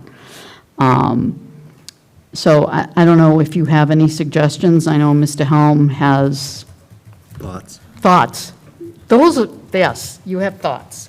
So I just think that, I don't think it's very difficult to rectify it, but I want to do it, so I don't want to see people fighting with each other. I mean, we're all neighbors, you know, I get it. I mean, you know, I was a shift worker, and I used to have a dog barking at, 6 a.m. every morning, and I couldn't sleep, and so I understand the noise portion of all that, but, I mean, there's got to be something that we can work out and compromise together so everybody's happy. Would you like me to respond, or? Go ahead. Well, I would say first and foremost that, and I've said this because I've met with some residents on this very issue, and you're exactly right, Madam Chair. The fact of the matter is we enforce laws, and we've gone up there on multiple occasions, although it has been better. The ACO did report today that in the past week, it's gotten better with dogs being on a leash. But that hasn't been the case, and someone just spent going back in history the past year and a half of confrontations with the animal control officer. Quite frankly, the animal control officer wouldn't be there if folks were abiding by the law. It's no different than folks parking illegally at White Horse Beach. We enforce the law. So in that respect, we're going to continue to enforce the law, and if residents continue to violate the law, we'll have to issue citations. The issue around the gate, although I understand why it was done. It was a hopeful mitigation strategy so that we don't have to have these types of conversations in the public. So I can understand why that was done. At the same time, if you know where how the park situates, that gate is on the far end of the park that's away from the playground area. So it's not directly on the street. The gate the one that I remember had been taken down. So as far as young children, they would have to travel a long distance, and I'm probably, off the top of my head, probably about 50 yards they'd have to travel in order to get through this opening where there's no longer a gate. Certainly, we would be happy to put the gate back as long as the residents abide by the leash law.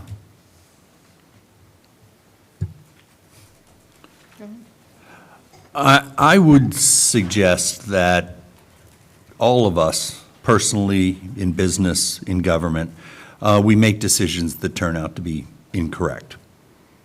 And I think the mark of responsiveness is to correct the mistakes that we've made. And I do think that clearly, maybe not this group, but other groups don't like the gates removed. And they are mitigating that in their own methods. Okay. I'm sensitive to Ms. Shaw's statement about children who run and the convenience of having a fenced-in park. Okay. I do know historically that the removal of gates from a park that had been turned into a dog park and was basically become unusable by parents and their children was to remove the gates. And it did, from what I understand, work, which is why that was probably decided to be the course of action. But clearly from what we're hearing from the residents, that is not an effective strategy. So I would be in favor of putting the gates back on. Now, that said, Ms. Bass made it very clear that the dogs will be leashed, that they are leashed now, and that they will continue to be leashed. And as a number of people have said, we have leash laws. Okay, if you want to change the bylaw to exempt a certain group of people during a certain time in a certain park, have at it. There's citizen petitions.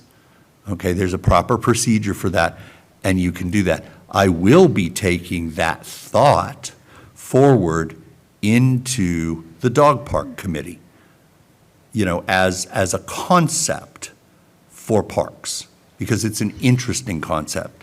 I can't say that it will go forward, but it will be brought up and explored. But I would suggest that we put the gate back on and that we take Ms. Bass, the spokesman of the morning group, at their word that they're going to keep their dogs leashed. And then we'll have to, as Ronald Reagan said, trust but verify. Because we do have a leash law. And because we are aware that dogs are off leash, the town is liable for any personal injuries that they do to residents, children, strangers, whoever. We are the taxpayers of Plymouth, not just the people who use that dog park, will be responsible for paying any lawsuits. So that's why we have to enforce the leash law. But in the meantime, I would suggest that I will agree with Chair Cavaco that we put the gates back on. Because I think it was not an effective strategy for mitigation.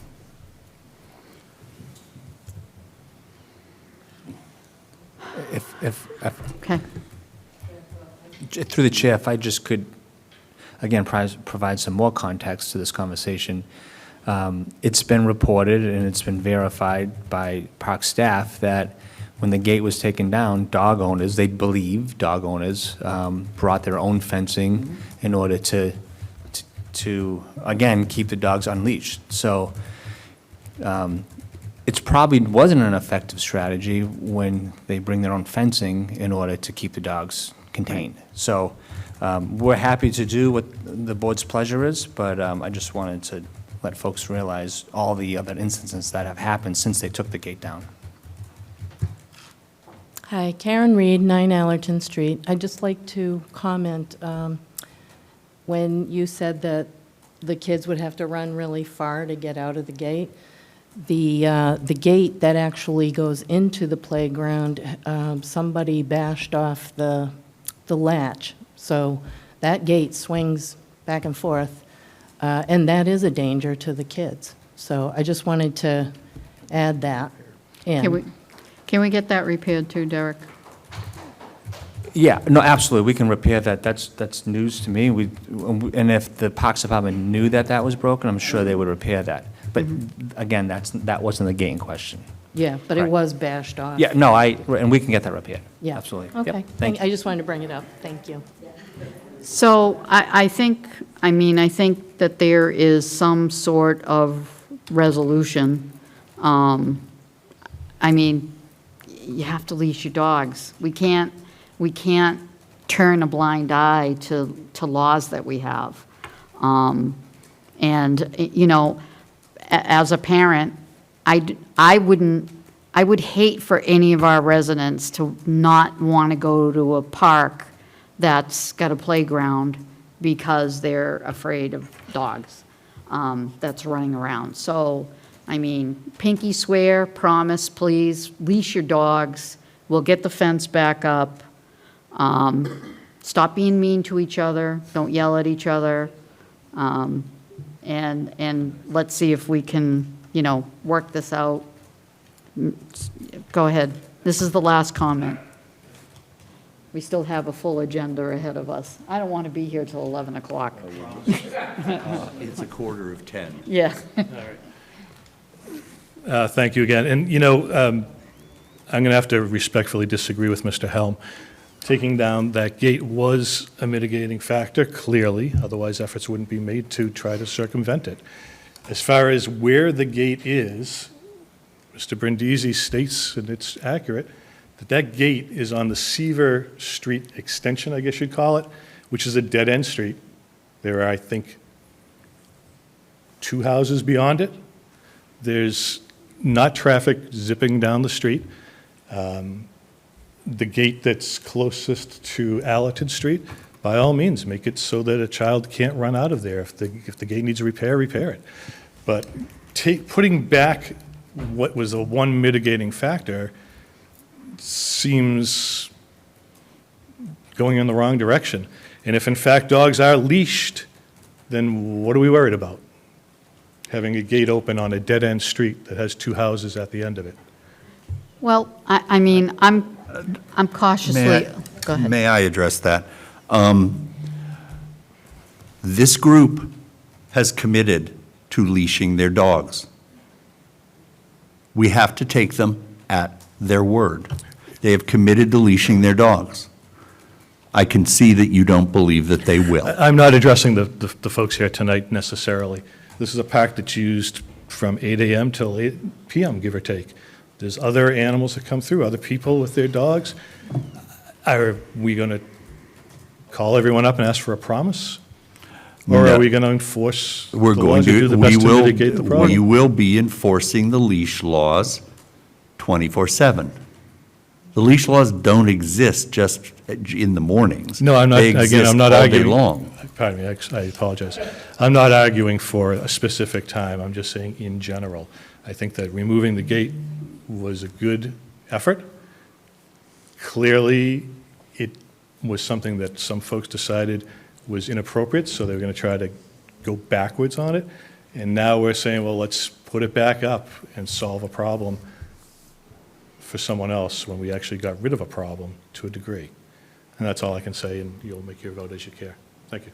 Thank you. Well, when it comes to safety of children, a gate is the most minimal thing that we could do. So I stand by my recommendation that we put the gates up. you guys have to know, they're paying attention. And we don't want our ACOs, you know, as much as you believe that you've had issues with the ACO, we know you've had issues with the ACO too. So it's a two-way street, you know, and somewhere in the middle, there are two sides to every story. And somewhere in the middle lies the truth. And I'm not saying that you're not telling the truth or they're not telling the truth, but there's always different versions. So hopefully this can work itself out. If you can keep the dogs quiet in the morning so people aren't complaining about the noise, that would be great. Yeah.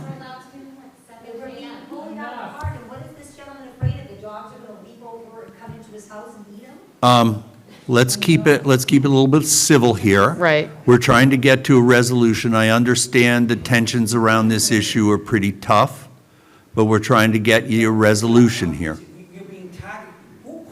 Go to the speaker. Go to the speaker. Identify yourself. Who calls it? Mr. Mendez on Ellison Street. Mr. Mendez. Mr. Who Mendez. calls the police 4 or 5 times when we're in a public place with friends for 1 hour? Not only the police, the dog officer, and then who's these? The gaming commission, armed. Who does that? I'm sure there's better resources that can be spent. And I'm the gentleman that didn't give my name. And if you read the police report, it said when they arrived with the dog officers, every dog was on the leash. So why should I give my name to get a citation for something I didn't do wrong? I have a right to be there. I have a right to be there. It is a public place. I have a right to bring my dog on a leash. And when you're talking about the laws, you went to that park. So I'm sure you've seen every single car there parked illegally, even though there's a sign that his son parks there illegally. So if you wanna confront the laws, work on that too. Don't just target us because every car there is parked illegally. No, because that's all I heard. The laws. Then confront that issue too, because you walk to that park. We have people, your town offices are telling us they cannot clean the park because they're covered in feces. Yet, please, stand up. Those 2 ladies can mow that lawn. They can do it. We clean that park. And when you talk about kids, unless they're drinking Bud Light and Newports that we pick up every night when we go there, we pick up the trash. We do your job. So don't tell me about what's going on. We are being targeted. Yes, we are being targeted. I disagree. Because they come they don't just wander there. They're there at 8 o'clock every day. And the first thing they want to do is come and talk about, and bring the police, not to see what's going on. They bring in the police to kick us out. It's not an issue about dogs on leash or not, believe me. It's an issue about the dogs barking. They will bark whether they're on a leash or not. That is his problem. Then, regardless of what his problem is, I have been there, not recently, and the dog, dogs have been off the leash. Yes. It is against the laws of Plymouth to have unleashed dogs. That is what we are addressing. That is what we are asking you to address. And that's what we will be asking every resident who later in the day, outside of your group, comes and has their dogs off leash, because I've been there throughout the day. And it's not just, it's an issue that goes on throughout the day. So that's, we're attempting to come to a resolution on this that will set the stage for a more calm time period while the dog park committee does its deliberations and creates a place, creates the bylaws that allow it, and we move forward as a community with solutions that will work for the citizens. Okay. So, Derek, you have, yeah. Oh, John. So I support putting the gates back I think I'm getting a cold, I apologize. So I certainly support putting the gates back. We enforce, thank you, enforce the leash laws. But I'm hoping maybe in your town manager's report, Derek, in the next meeting, can you get us some context as to what exactly happened? Because we also have to play the long game. I agree with Mr. Helm and the board. We've got to reconstitute the dog park committee. Okay, 100 square miles. We've got to find at least one, maybe two perfect locations for a dog park. But can you get some of the backstory as to what occurred in West Plymouth? Is that completely dead on arrival? What occurred there? I mean, can that be resuscitated? And I just need more information as to why that went south, okay? Thank you. So on to the next agenda item is beach and parking, summer parking discussion.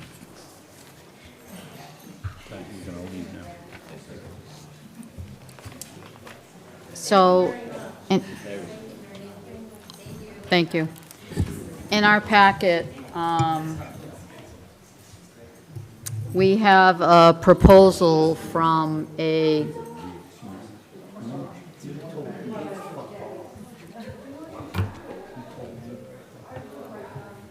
So in our packet, we have a proposal from the Pilgrim Security and Consulting LLC. And what this proposal is to help our police officers maintain order on some of our ponds and beaches. One of the reasons why that we have moved forward with this, and just to give people a little bit of history, is that we asked for this a couple years ago, or a year and a half ago. And for some reason, it was not put in our budget.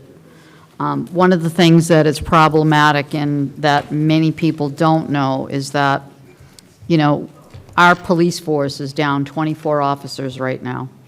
We've had people that just don't want to police anymore or that have retired. Now, although we're in the process, some of the issues that I know that everyone has heard about is, White Horse Beach and some of our ponds are really problematic with enforcement.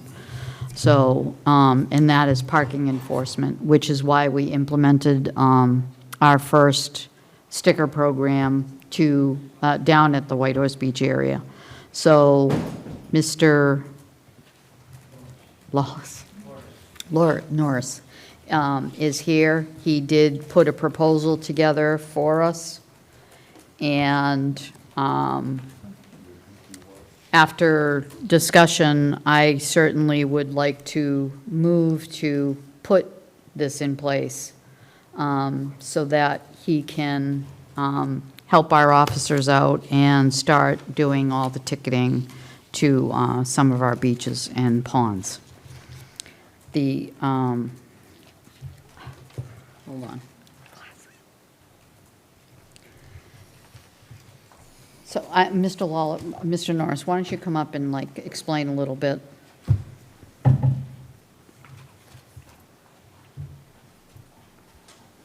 My name's Tim Norris, the owner of Pilgrim Security and Consulting. Currently, upon being asked, submitted a proposal to assist the town with some ticketing of illegal cars parked down at White Horse Beach and some of the local ponds. Currently, we help the town out with crossing guards here in town, as well as some of the schools. So I was happy to provide that proposal to you. Can you turn your mic on? It's on. It's on. Oh, okay. You got to talk a little bit closer. So that, I did submit the proposal to you. Mm-hmm. So as the board can see, the proposal estimate for the summer is $31,932. And that would relieve our police officers from ticketing our ponds and beaches. Now, and if anybody has any questions. Mr. Norris, why don't you give us your background in law enforcement, and I know you've done a lot of work for the town Sure. and other beaches, but just let the folks know what your background is. Sure. I've been doing security work for the last 30 years. Prior to that, I was also a probation officer and was the acting chief here in Plymouth for 4 years upon retirement. These last 4 years or so, I've done work for the town of Plymouth, crossing guards, as well as helping out with the COVID ambassadors last winter. So when asked to submit this proposal, I have the staff that has a history of working with the town that would be an asset to the police department to help with their shortage in employees. Does anyone have any questions?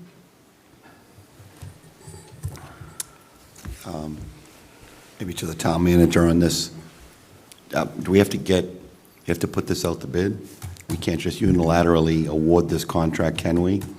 Are there any parameters there? And what about collective bargaining?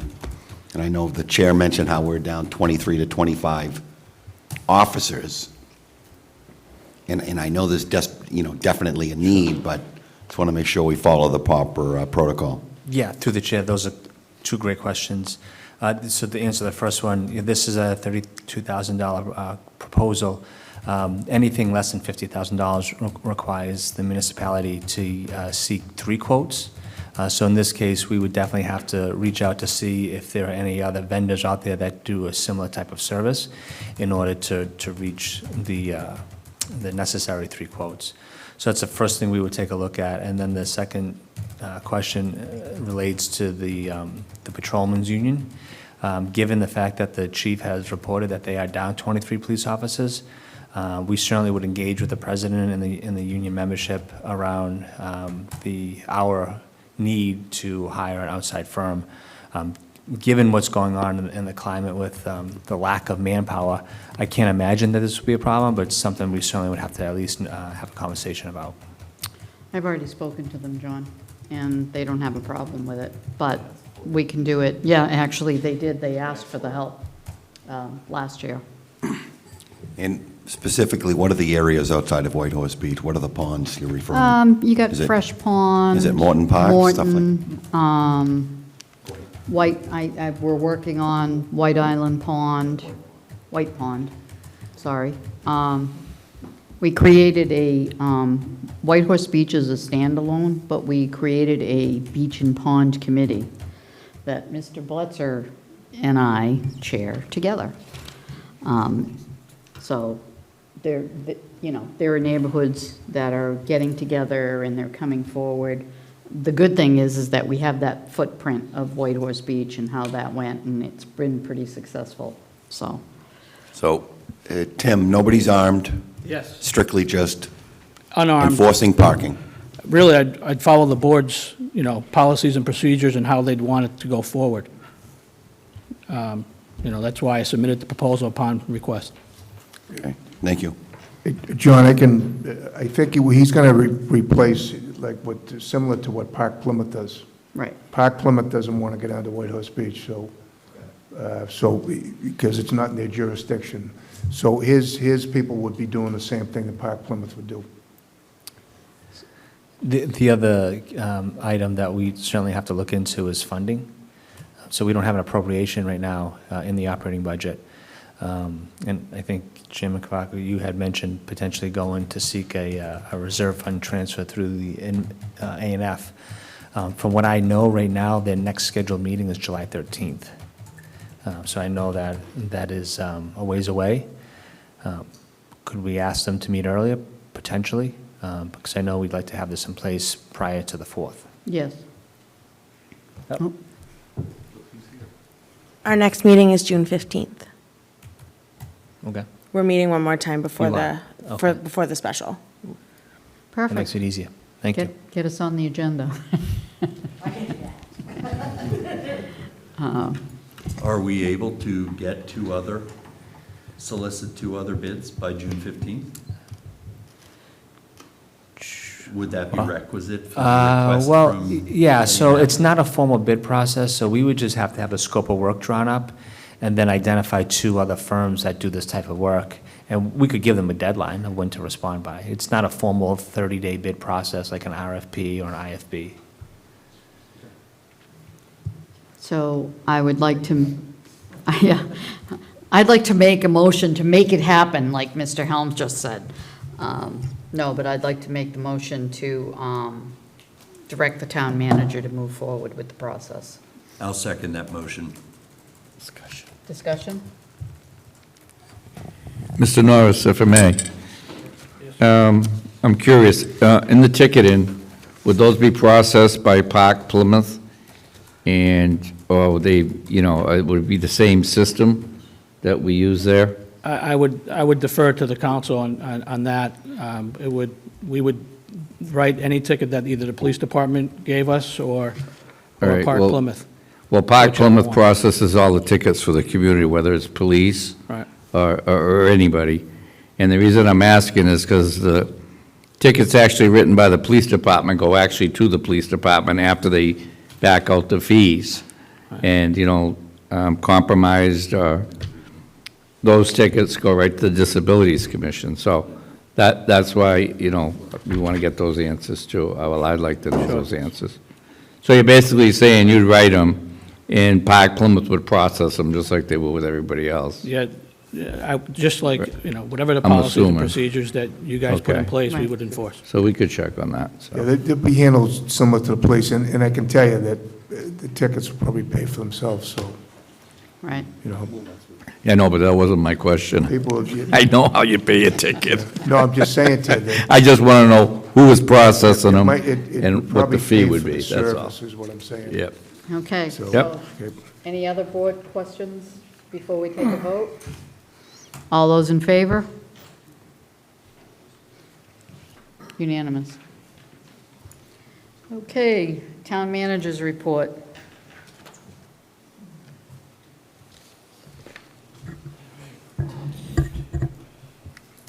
So I know it's late, so I will make this quick. So again, I meet every Tuesday morning with staff just to try to get some updates, see what's going on week in and week out. And so when I met with the planning director this morning, he brought to my attention this new wayfinding initiative. And so you could see on the screen here, these are some of the old wayfinding signage that's been in place for many, many years. And we're moving to, over the next week or so, we're thinking, we're moving to something that looks like this. So we're going to change out those old worn signs that are, have been beaten up by the sun and replace them with this new signage. They're going to be mounted to, you can see here, they're mounted to these granite slabs throughout the community. And then with this slide here, this is just an example of what one of the maps would look like in this wayfinding. So it identifies, you know, the various locations in this district and some of the amenities and historic sites that we would suggest folks go and visit. So again, you'll see these being changed out in the next week or so. I wanted to bring to the board's attention that tomorrow morning at 8:45 a.m. at the Plymouth Public Library, the South Shore Community Partners in Prevention, they will be recognizing the Board of Health as a whole, and they will be recognizing our Health Director, Karen Keene, for their strong work, long hours over the past 2 years around keeping our community safe from COVID.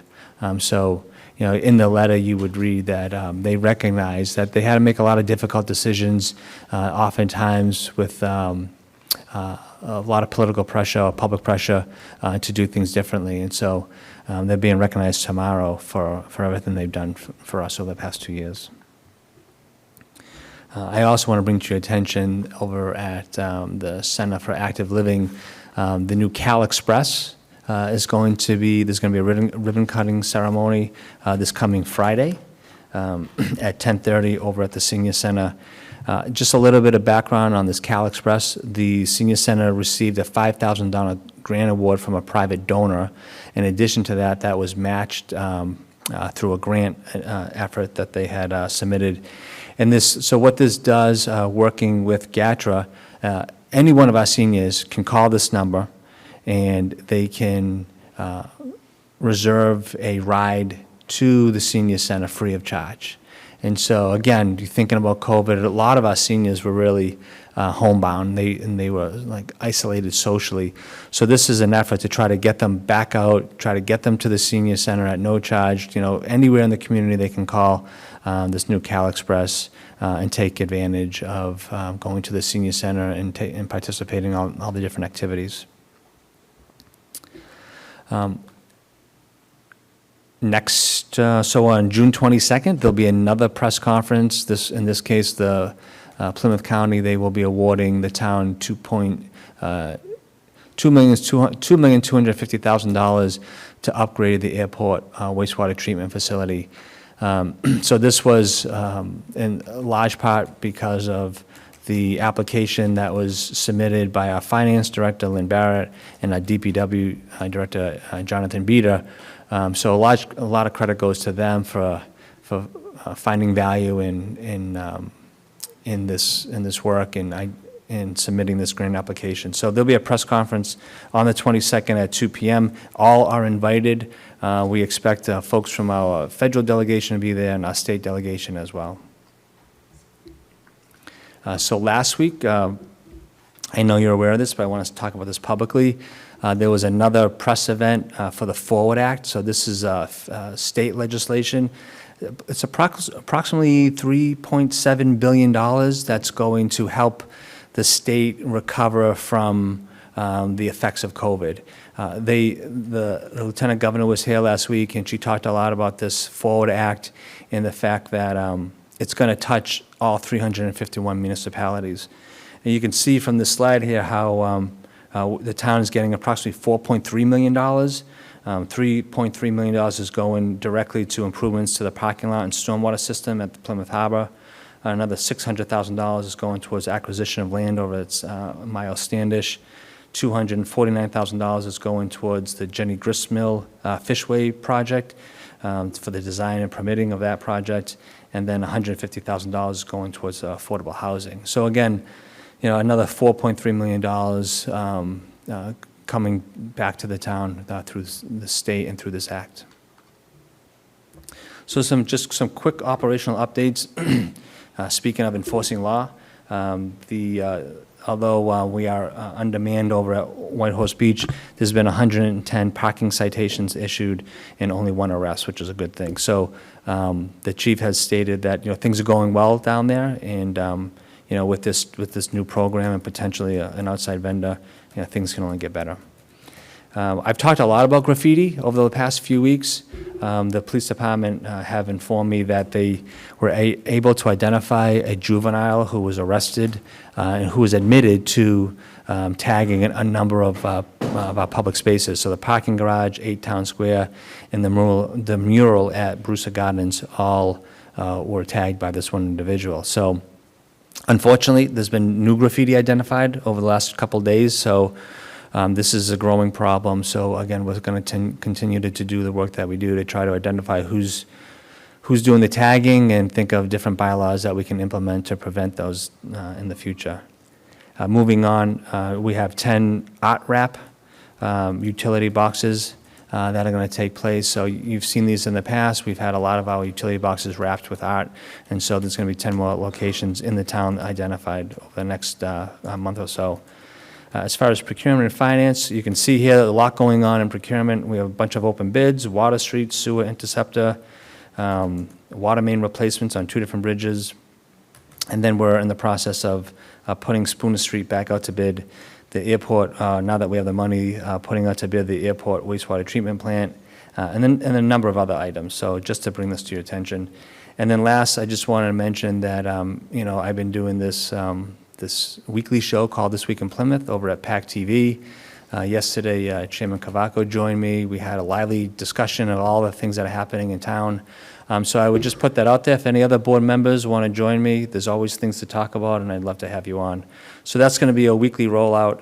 And then once we get our communications person on board, we'll be doing a lot more with engaging the community and giving good information back to the public. So last, I'll just end with that in the next couple meetings, the DPW director will come in to talk about Brook Road and that bridge.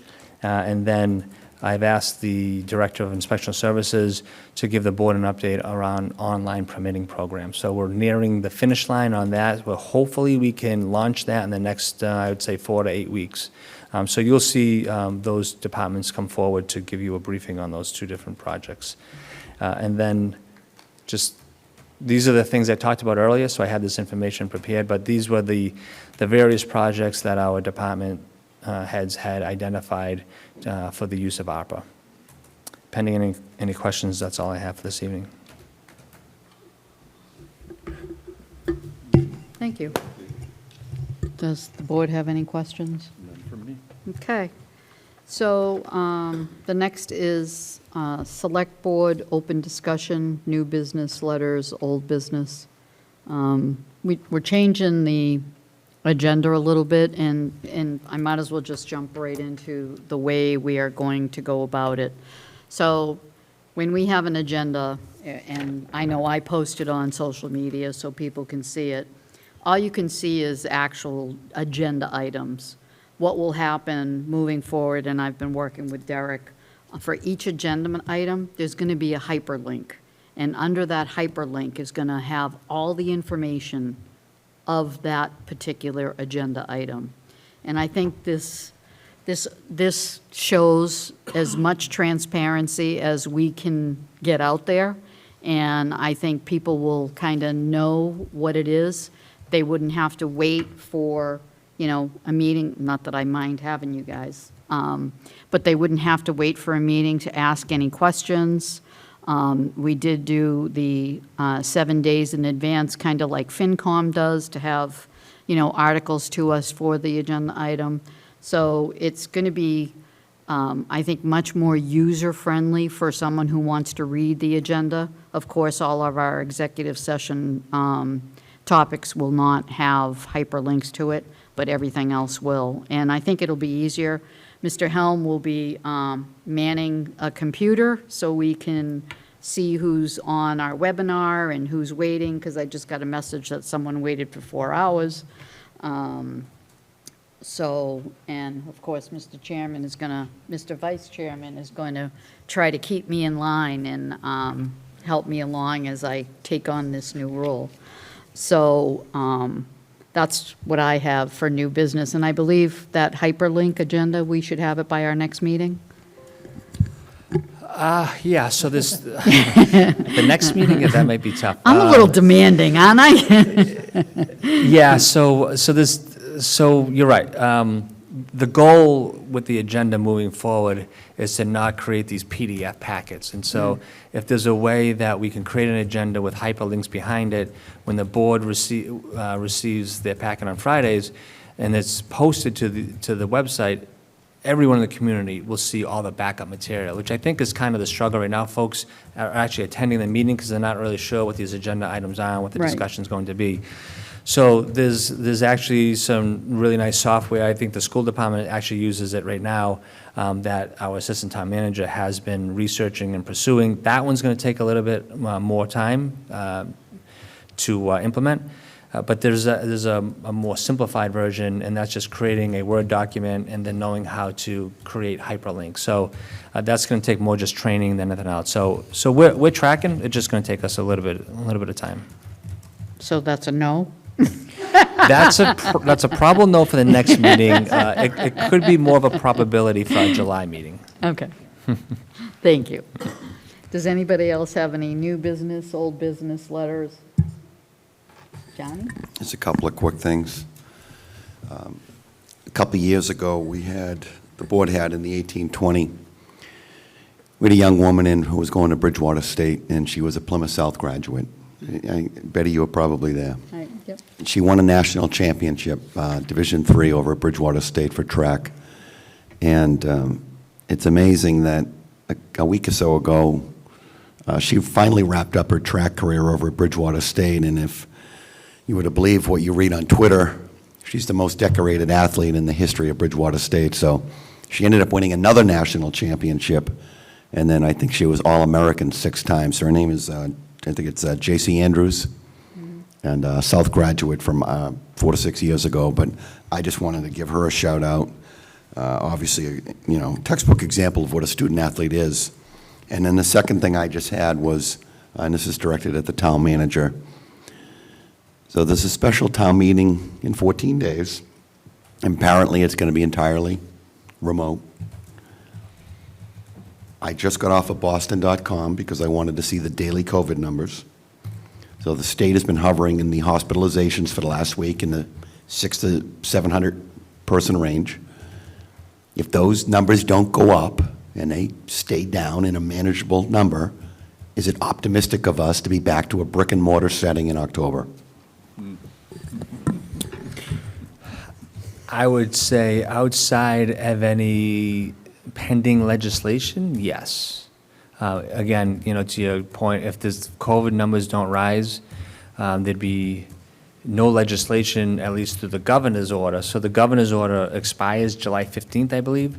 I haven't heard that that's going to be extended. So if that does die, then there'd be no ability to even have a virtual town meeting. However, Article 2 in the 4-hour special town meeting is a home rule petition so that the town has the flexibility to have a virtual town meeting, a hybrid town meeting, or an in-person town meeting. And so, as you know, that special legislation could take upwards of 6 to 12 months to pass. So right now, I think we're trending towards an in-person town meeting for October. In regards to that, I seem to recall our town moderator making it abundantly clear on at least 20 different occasions that he has the say in that. Is that incorrect, or is that just under the current COVID statutes that are expiring in July 16th? So there's two things. So that's two-part response. So under the statute pre-COVID, the town moderator has the ability to delay town meeting under an emergency. So if we had town meeting, there was going to be a hurricane, he could delay it. He has that power. It has to be with, under emergency powers. And they used that statute because COVID was considered a public health emergency. And so that's where he derives his authority to do that. The second piece of that is in the home rule petition, the power, the way it was written, rests within the purview of the town moderator. So if that were to pass, it's going to be the decision of the town moderator as to whether or not we do anything other than a brick and mortar in-person town meeting. So the moderator would have to come to the board and recommend virtual or hybrid under that home rule petition.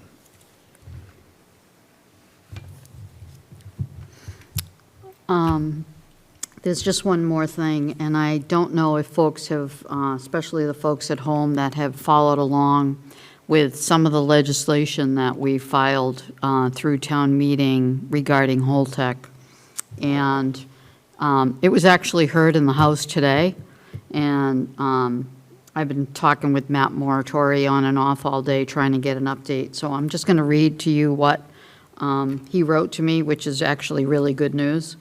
So he said, just wanted to give you a heads up that the Revenue Committee is pulling out the home rule favorably. H4768, an act providing certain payment in lieu of tax agreement with the owners of Pilgrim Nuclear Power Plant in the town of Plymouth. Poll closes tomorrow at 4 p.m. If it comes out favorably tomorrow, then it moves on to the House and Ways and Means Committee. So that's really great news, and it's moved quite quickly. So when I talked to Matt today, he said that he was very optimistic that it would go our way. So that's going to be great, because I can't wait to tax them. So, anything else? Yeah? Few things. I believe the woman's here from Bradford Street, and I didn't remember the name of the group, but I'm very interested in contacting you and getting all the info, and, because I've been hearing about it, like I brought it up earlier.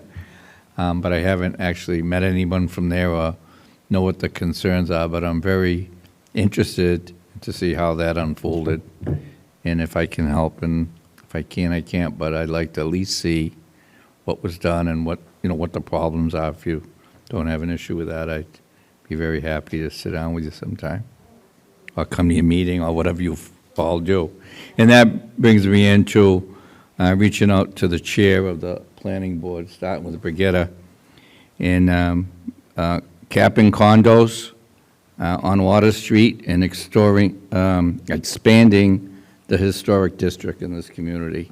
Because until we address those two things, it's going to keep happening piece by piece by piece. And I'm really, it's time with what you see, what's going on right there at Brewers.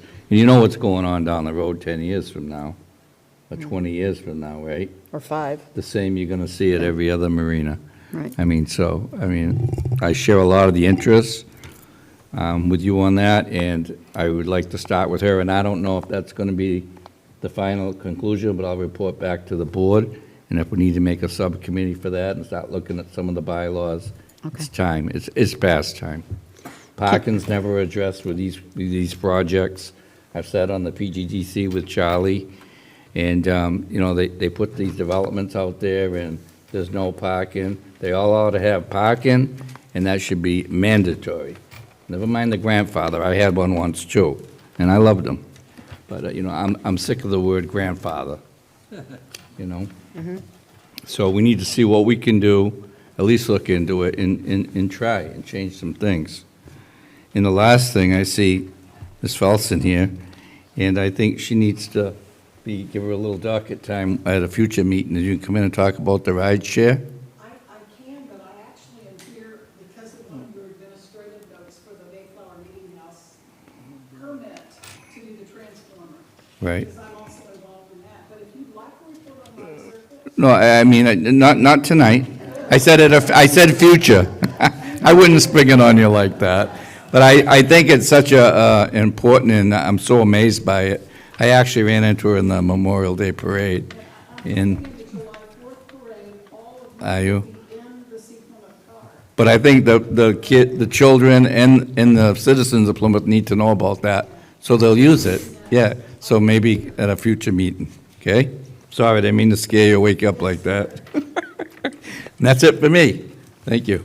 Can we put that historical area on the next agenda, please? Anyone else? Anything else? We have another public comment. Is there anyone, please? Oh, there we go.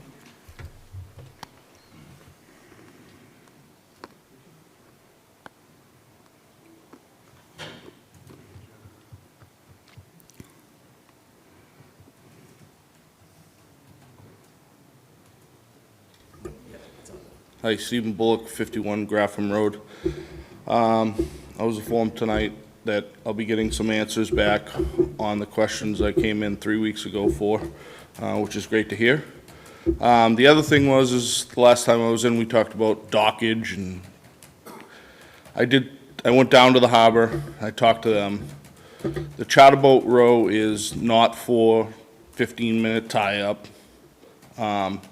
All we have for 15-minute tie-up is where the launch runs out of, which is inadequate. We have how many boats in the harbor? We have maybe 30 feet of dock for tie-up. We actually lost dockage to the harbor masters for their personal boats. They didn't have the funding to do what they wanted to do. They take docks from us. Unacceptable. Unacceptable. Sorry, Steve. Have you brought this to the Harbor Well, Committee? the Harbor Committee doesn't meet until after the 4th of July. Isn't that interesting? They met last week. We met last week, that's Last right. week. Can But you, nothing, it doesn't matter if you bring it to the Harbor Committee meeting. It has to happen here. You guys have to tell them what to do, because they do whatever they want. Why do we still not have dockage? Derek, can we?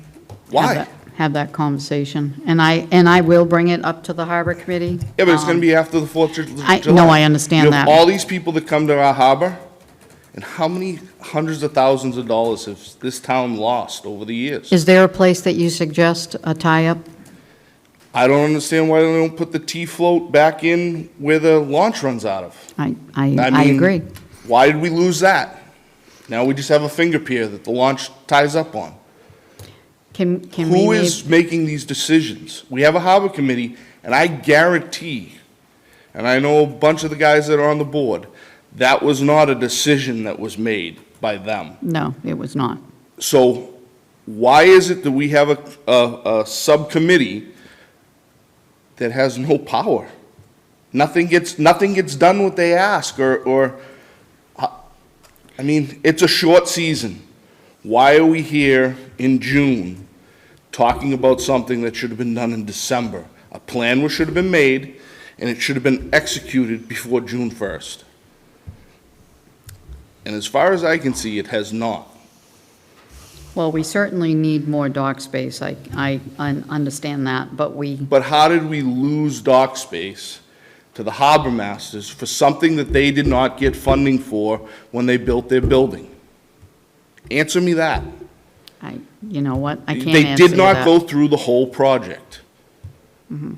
It's like you build a fire station. You're gonna need fire trucks for it. You're gonna get funding all at once, or you're gonna come back after the fact and say, we have 2 extra spots, we need these fire stations. No, you do it all at once.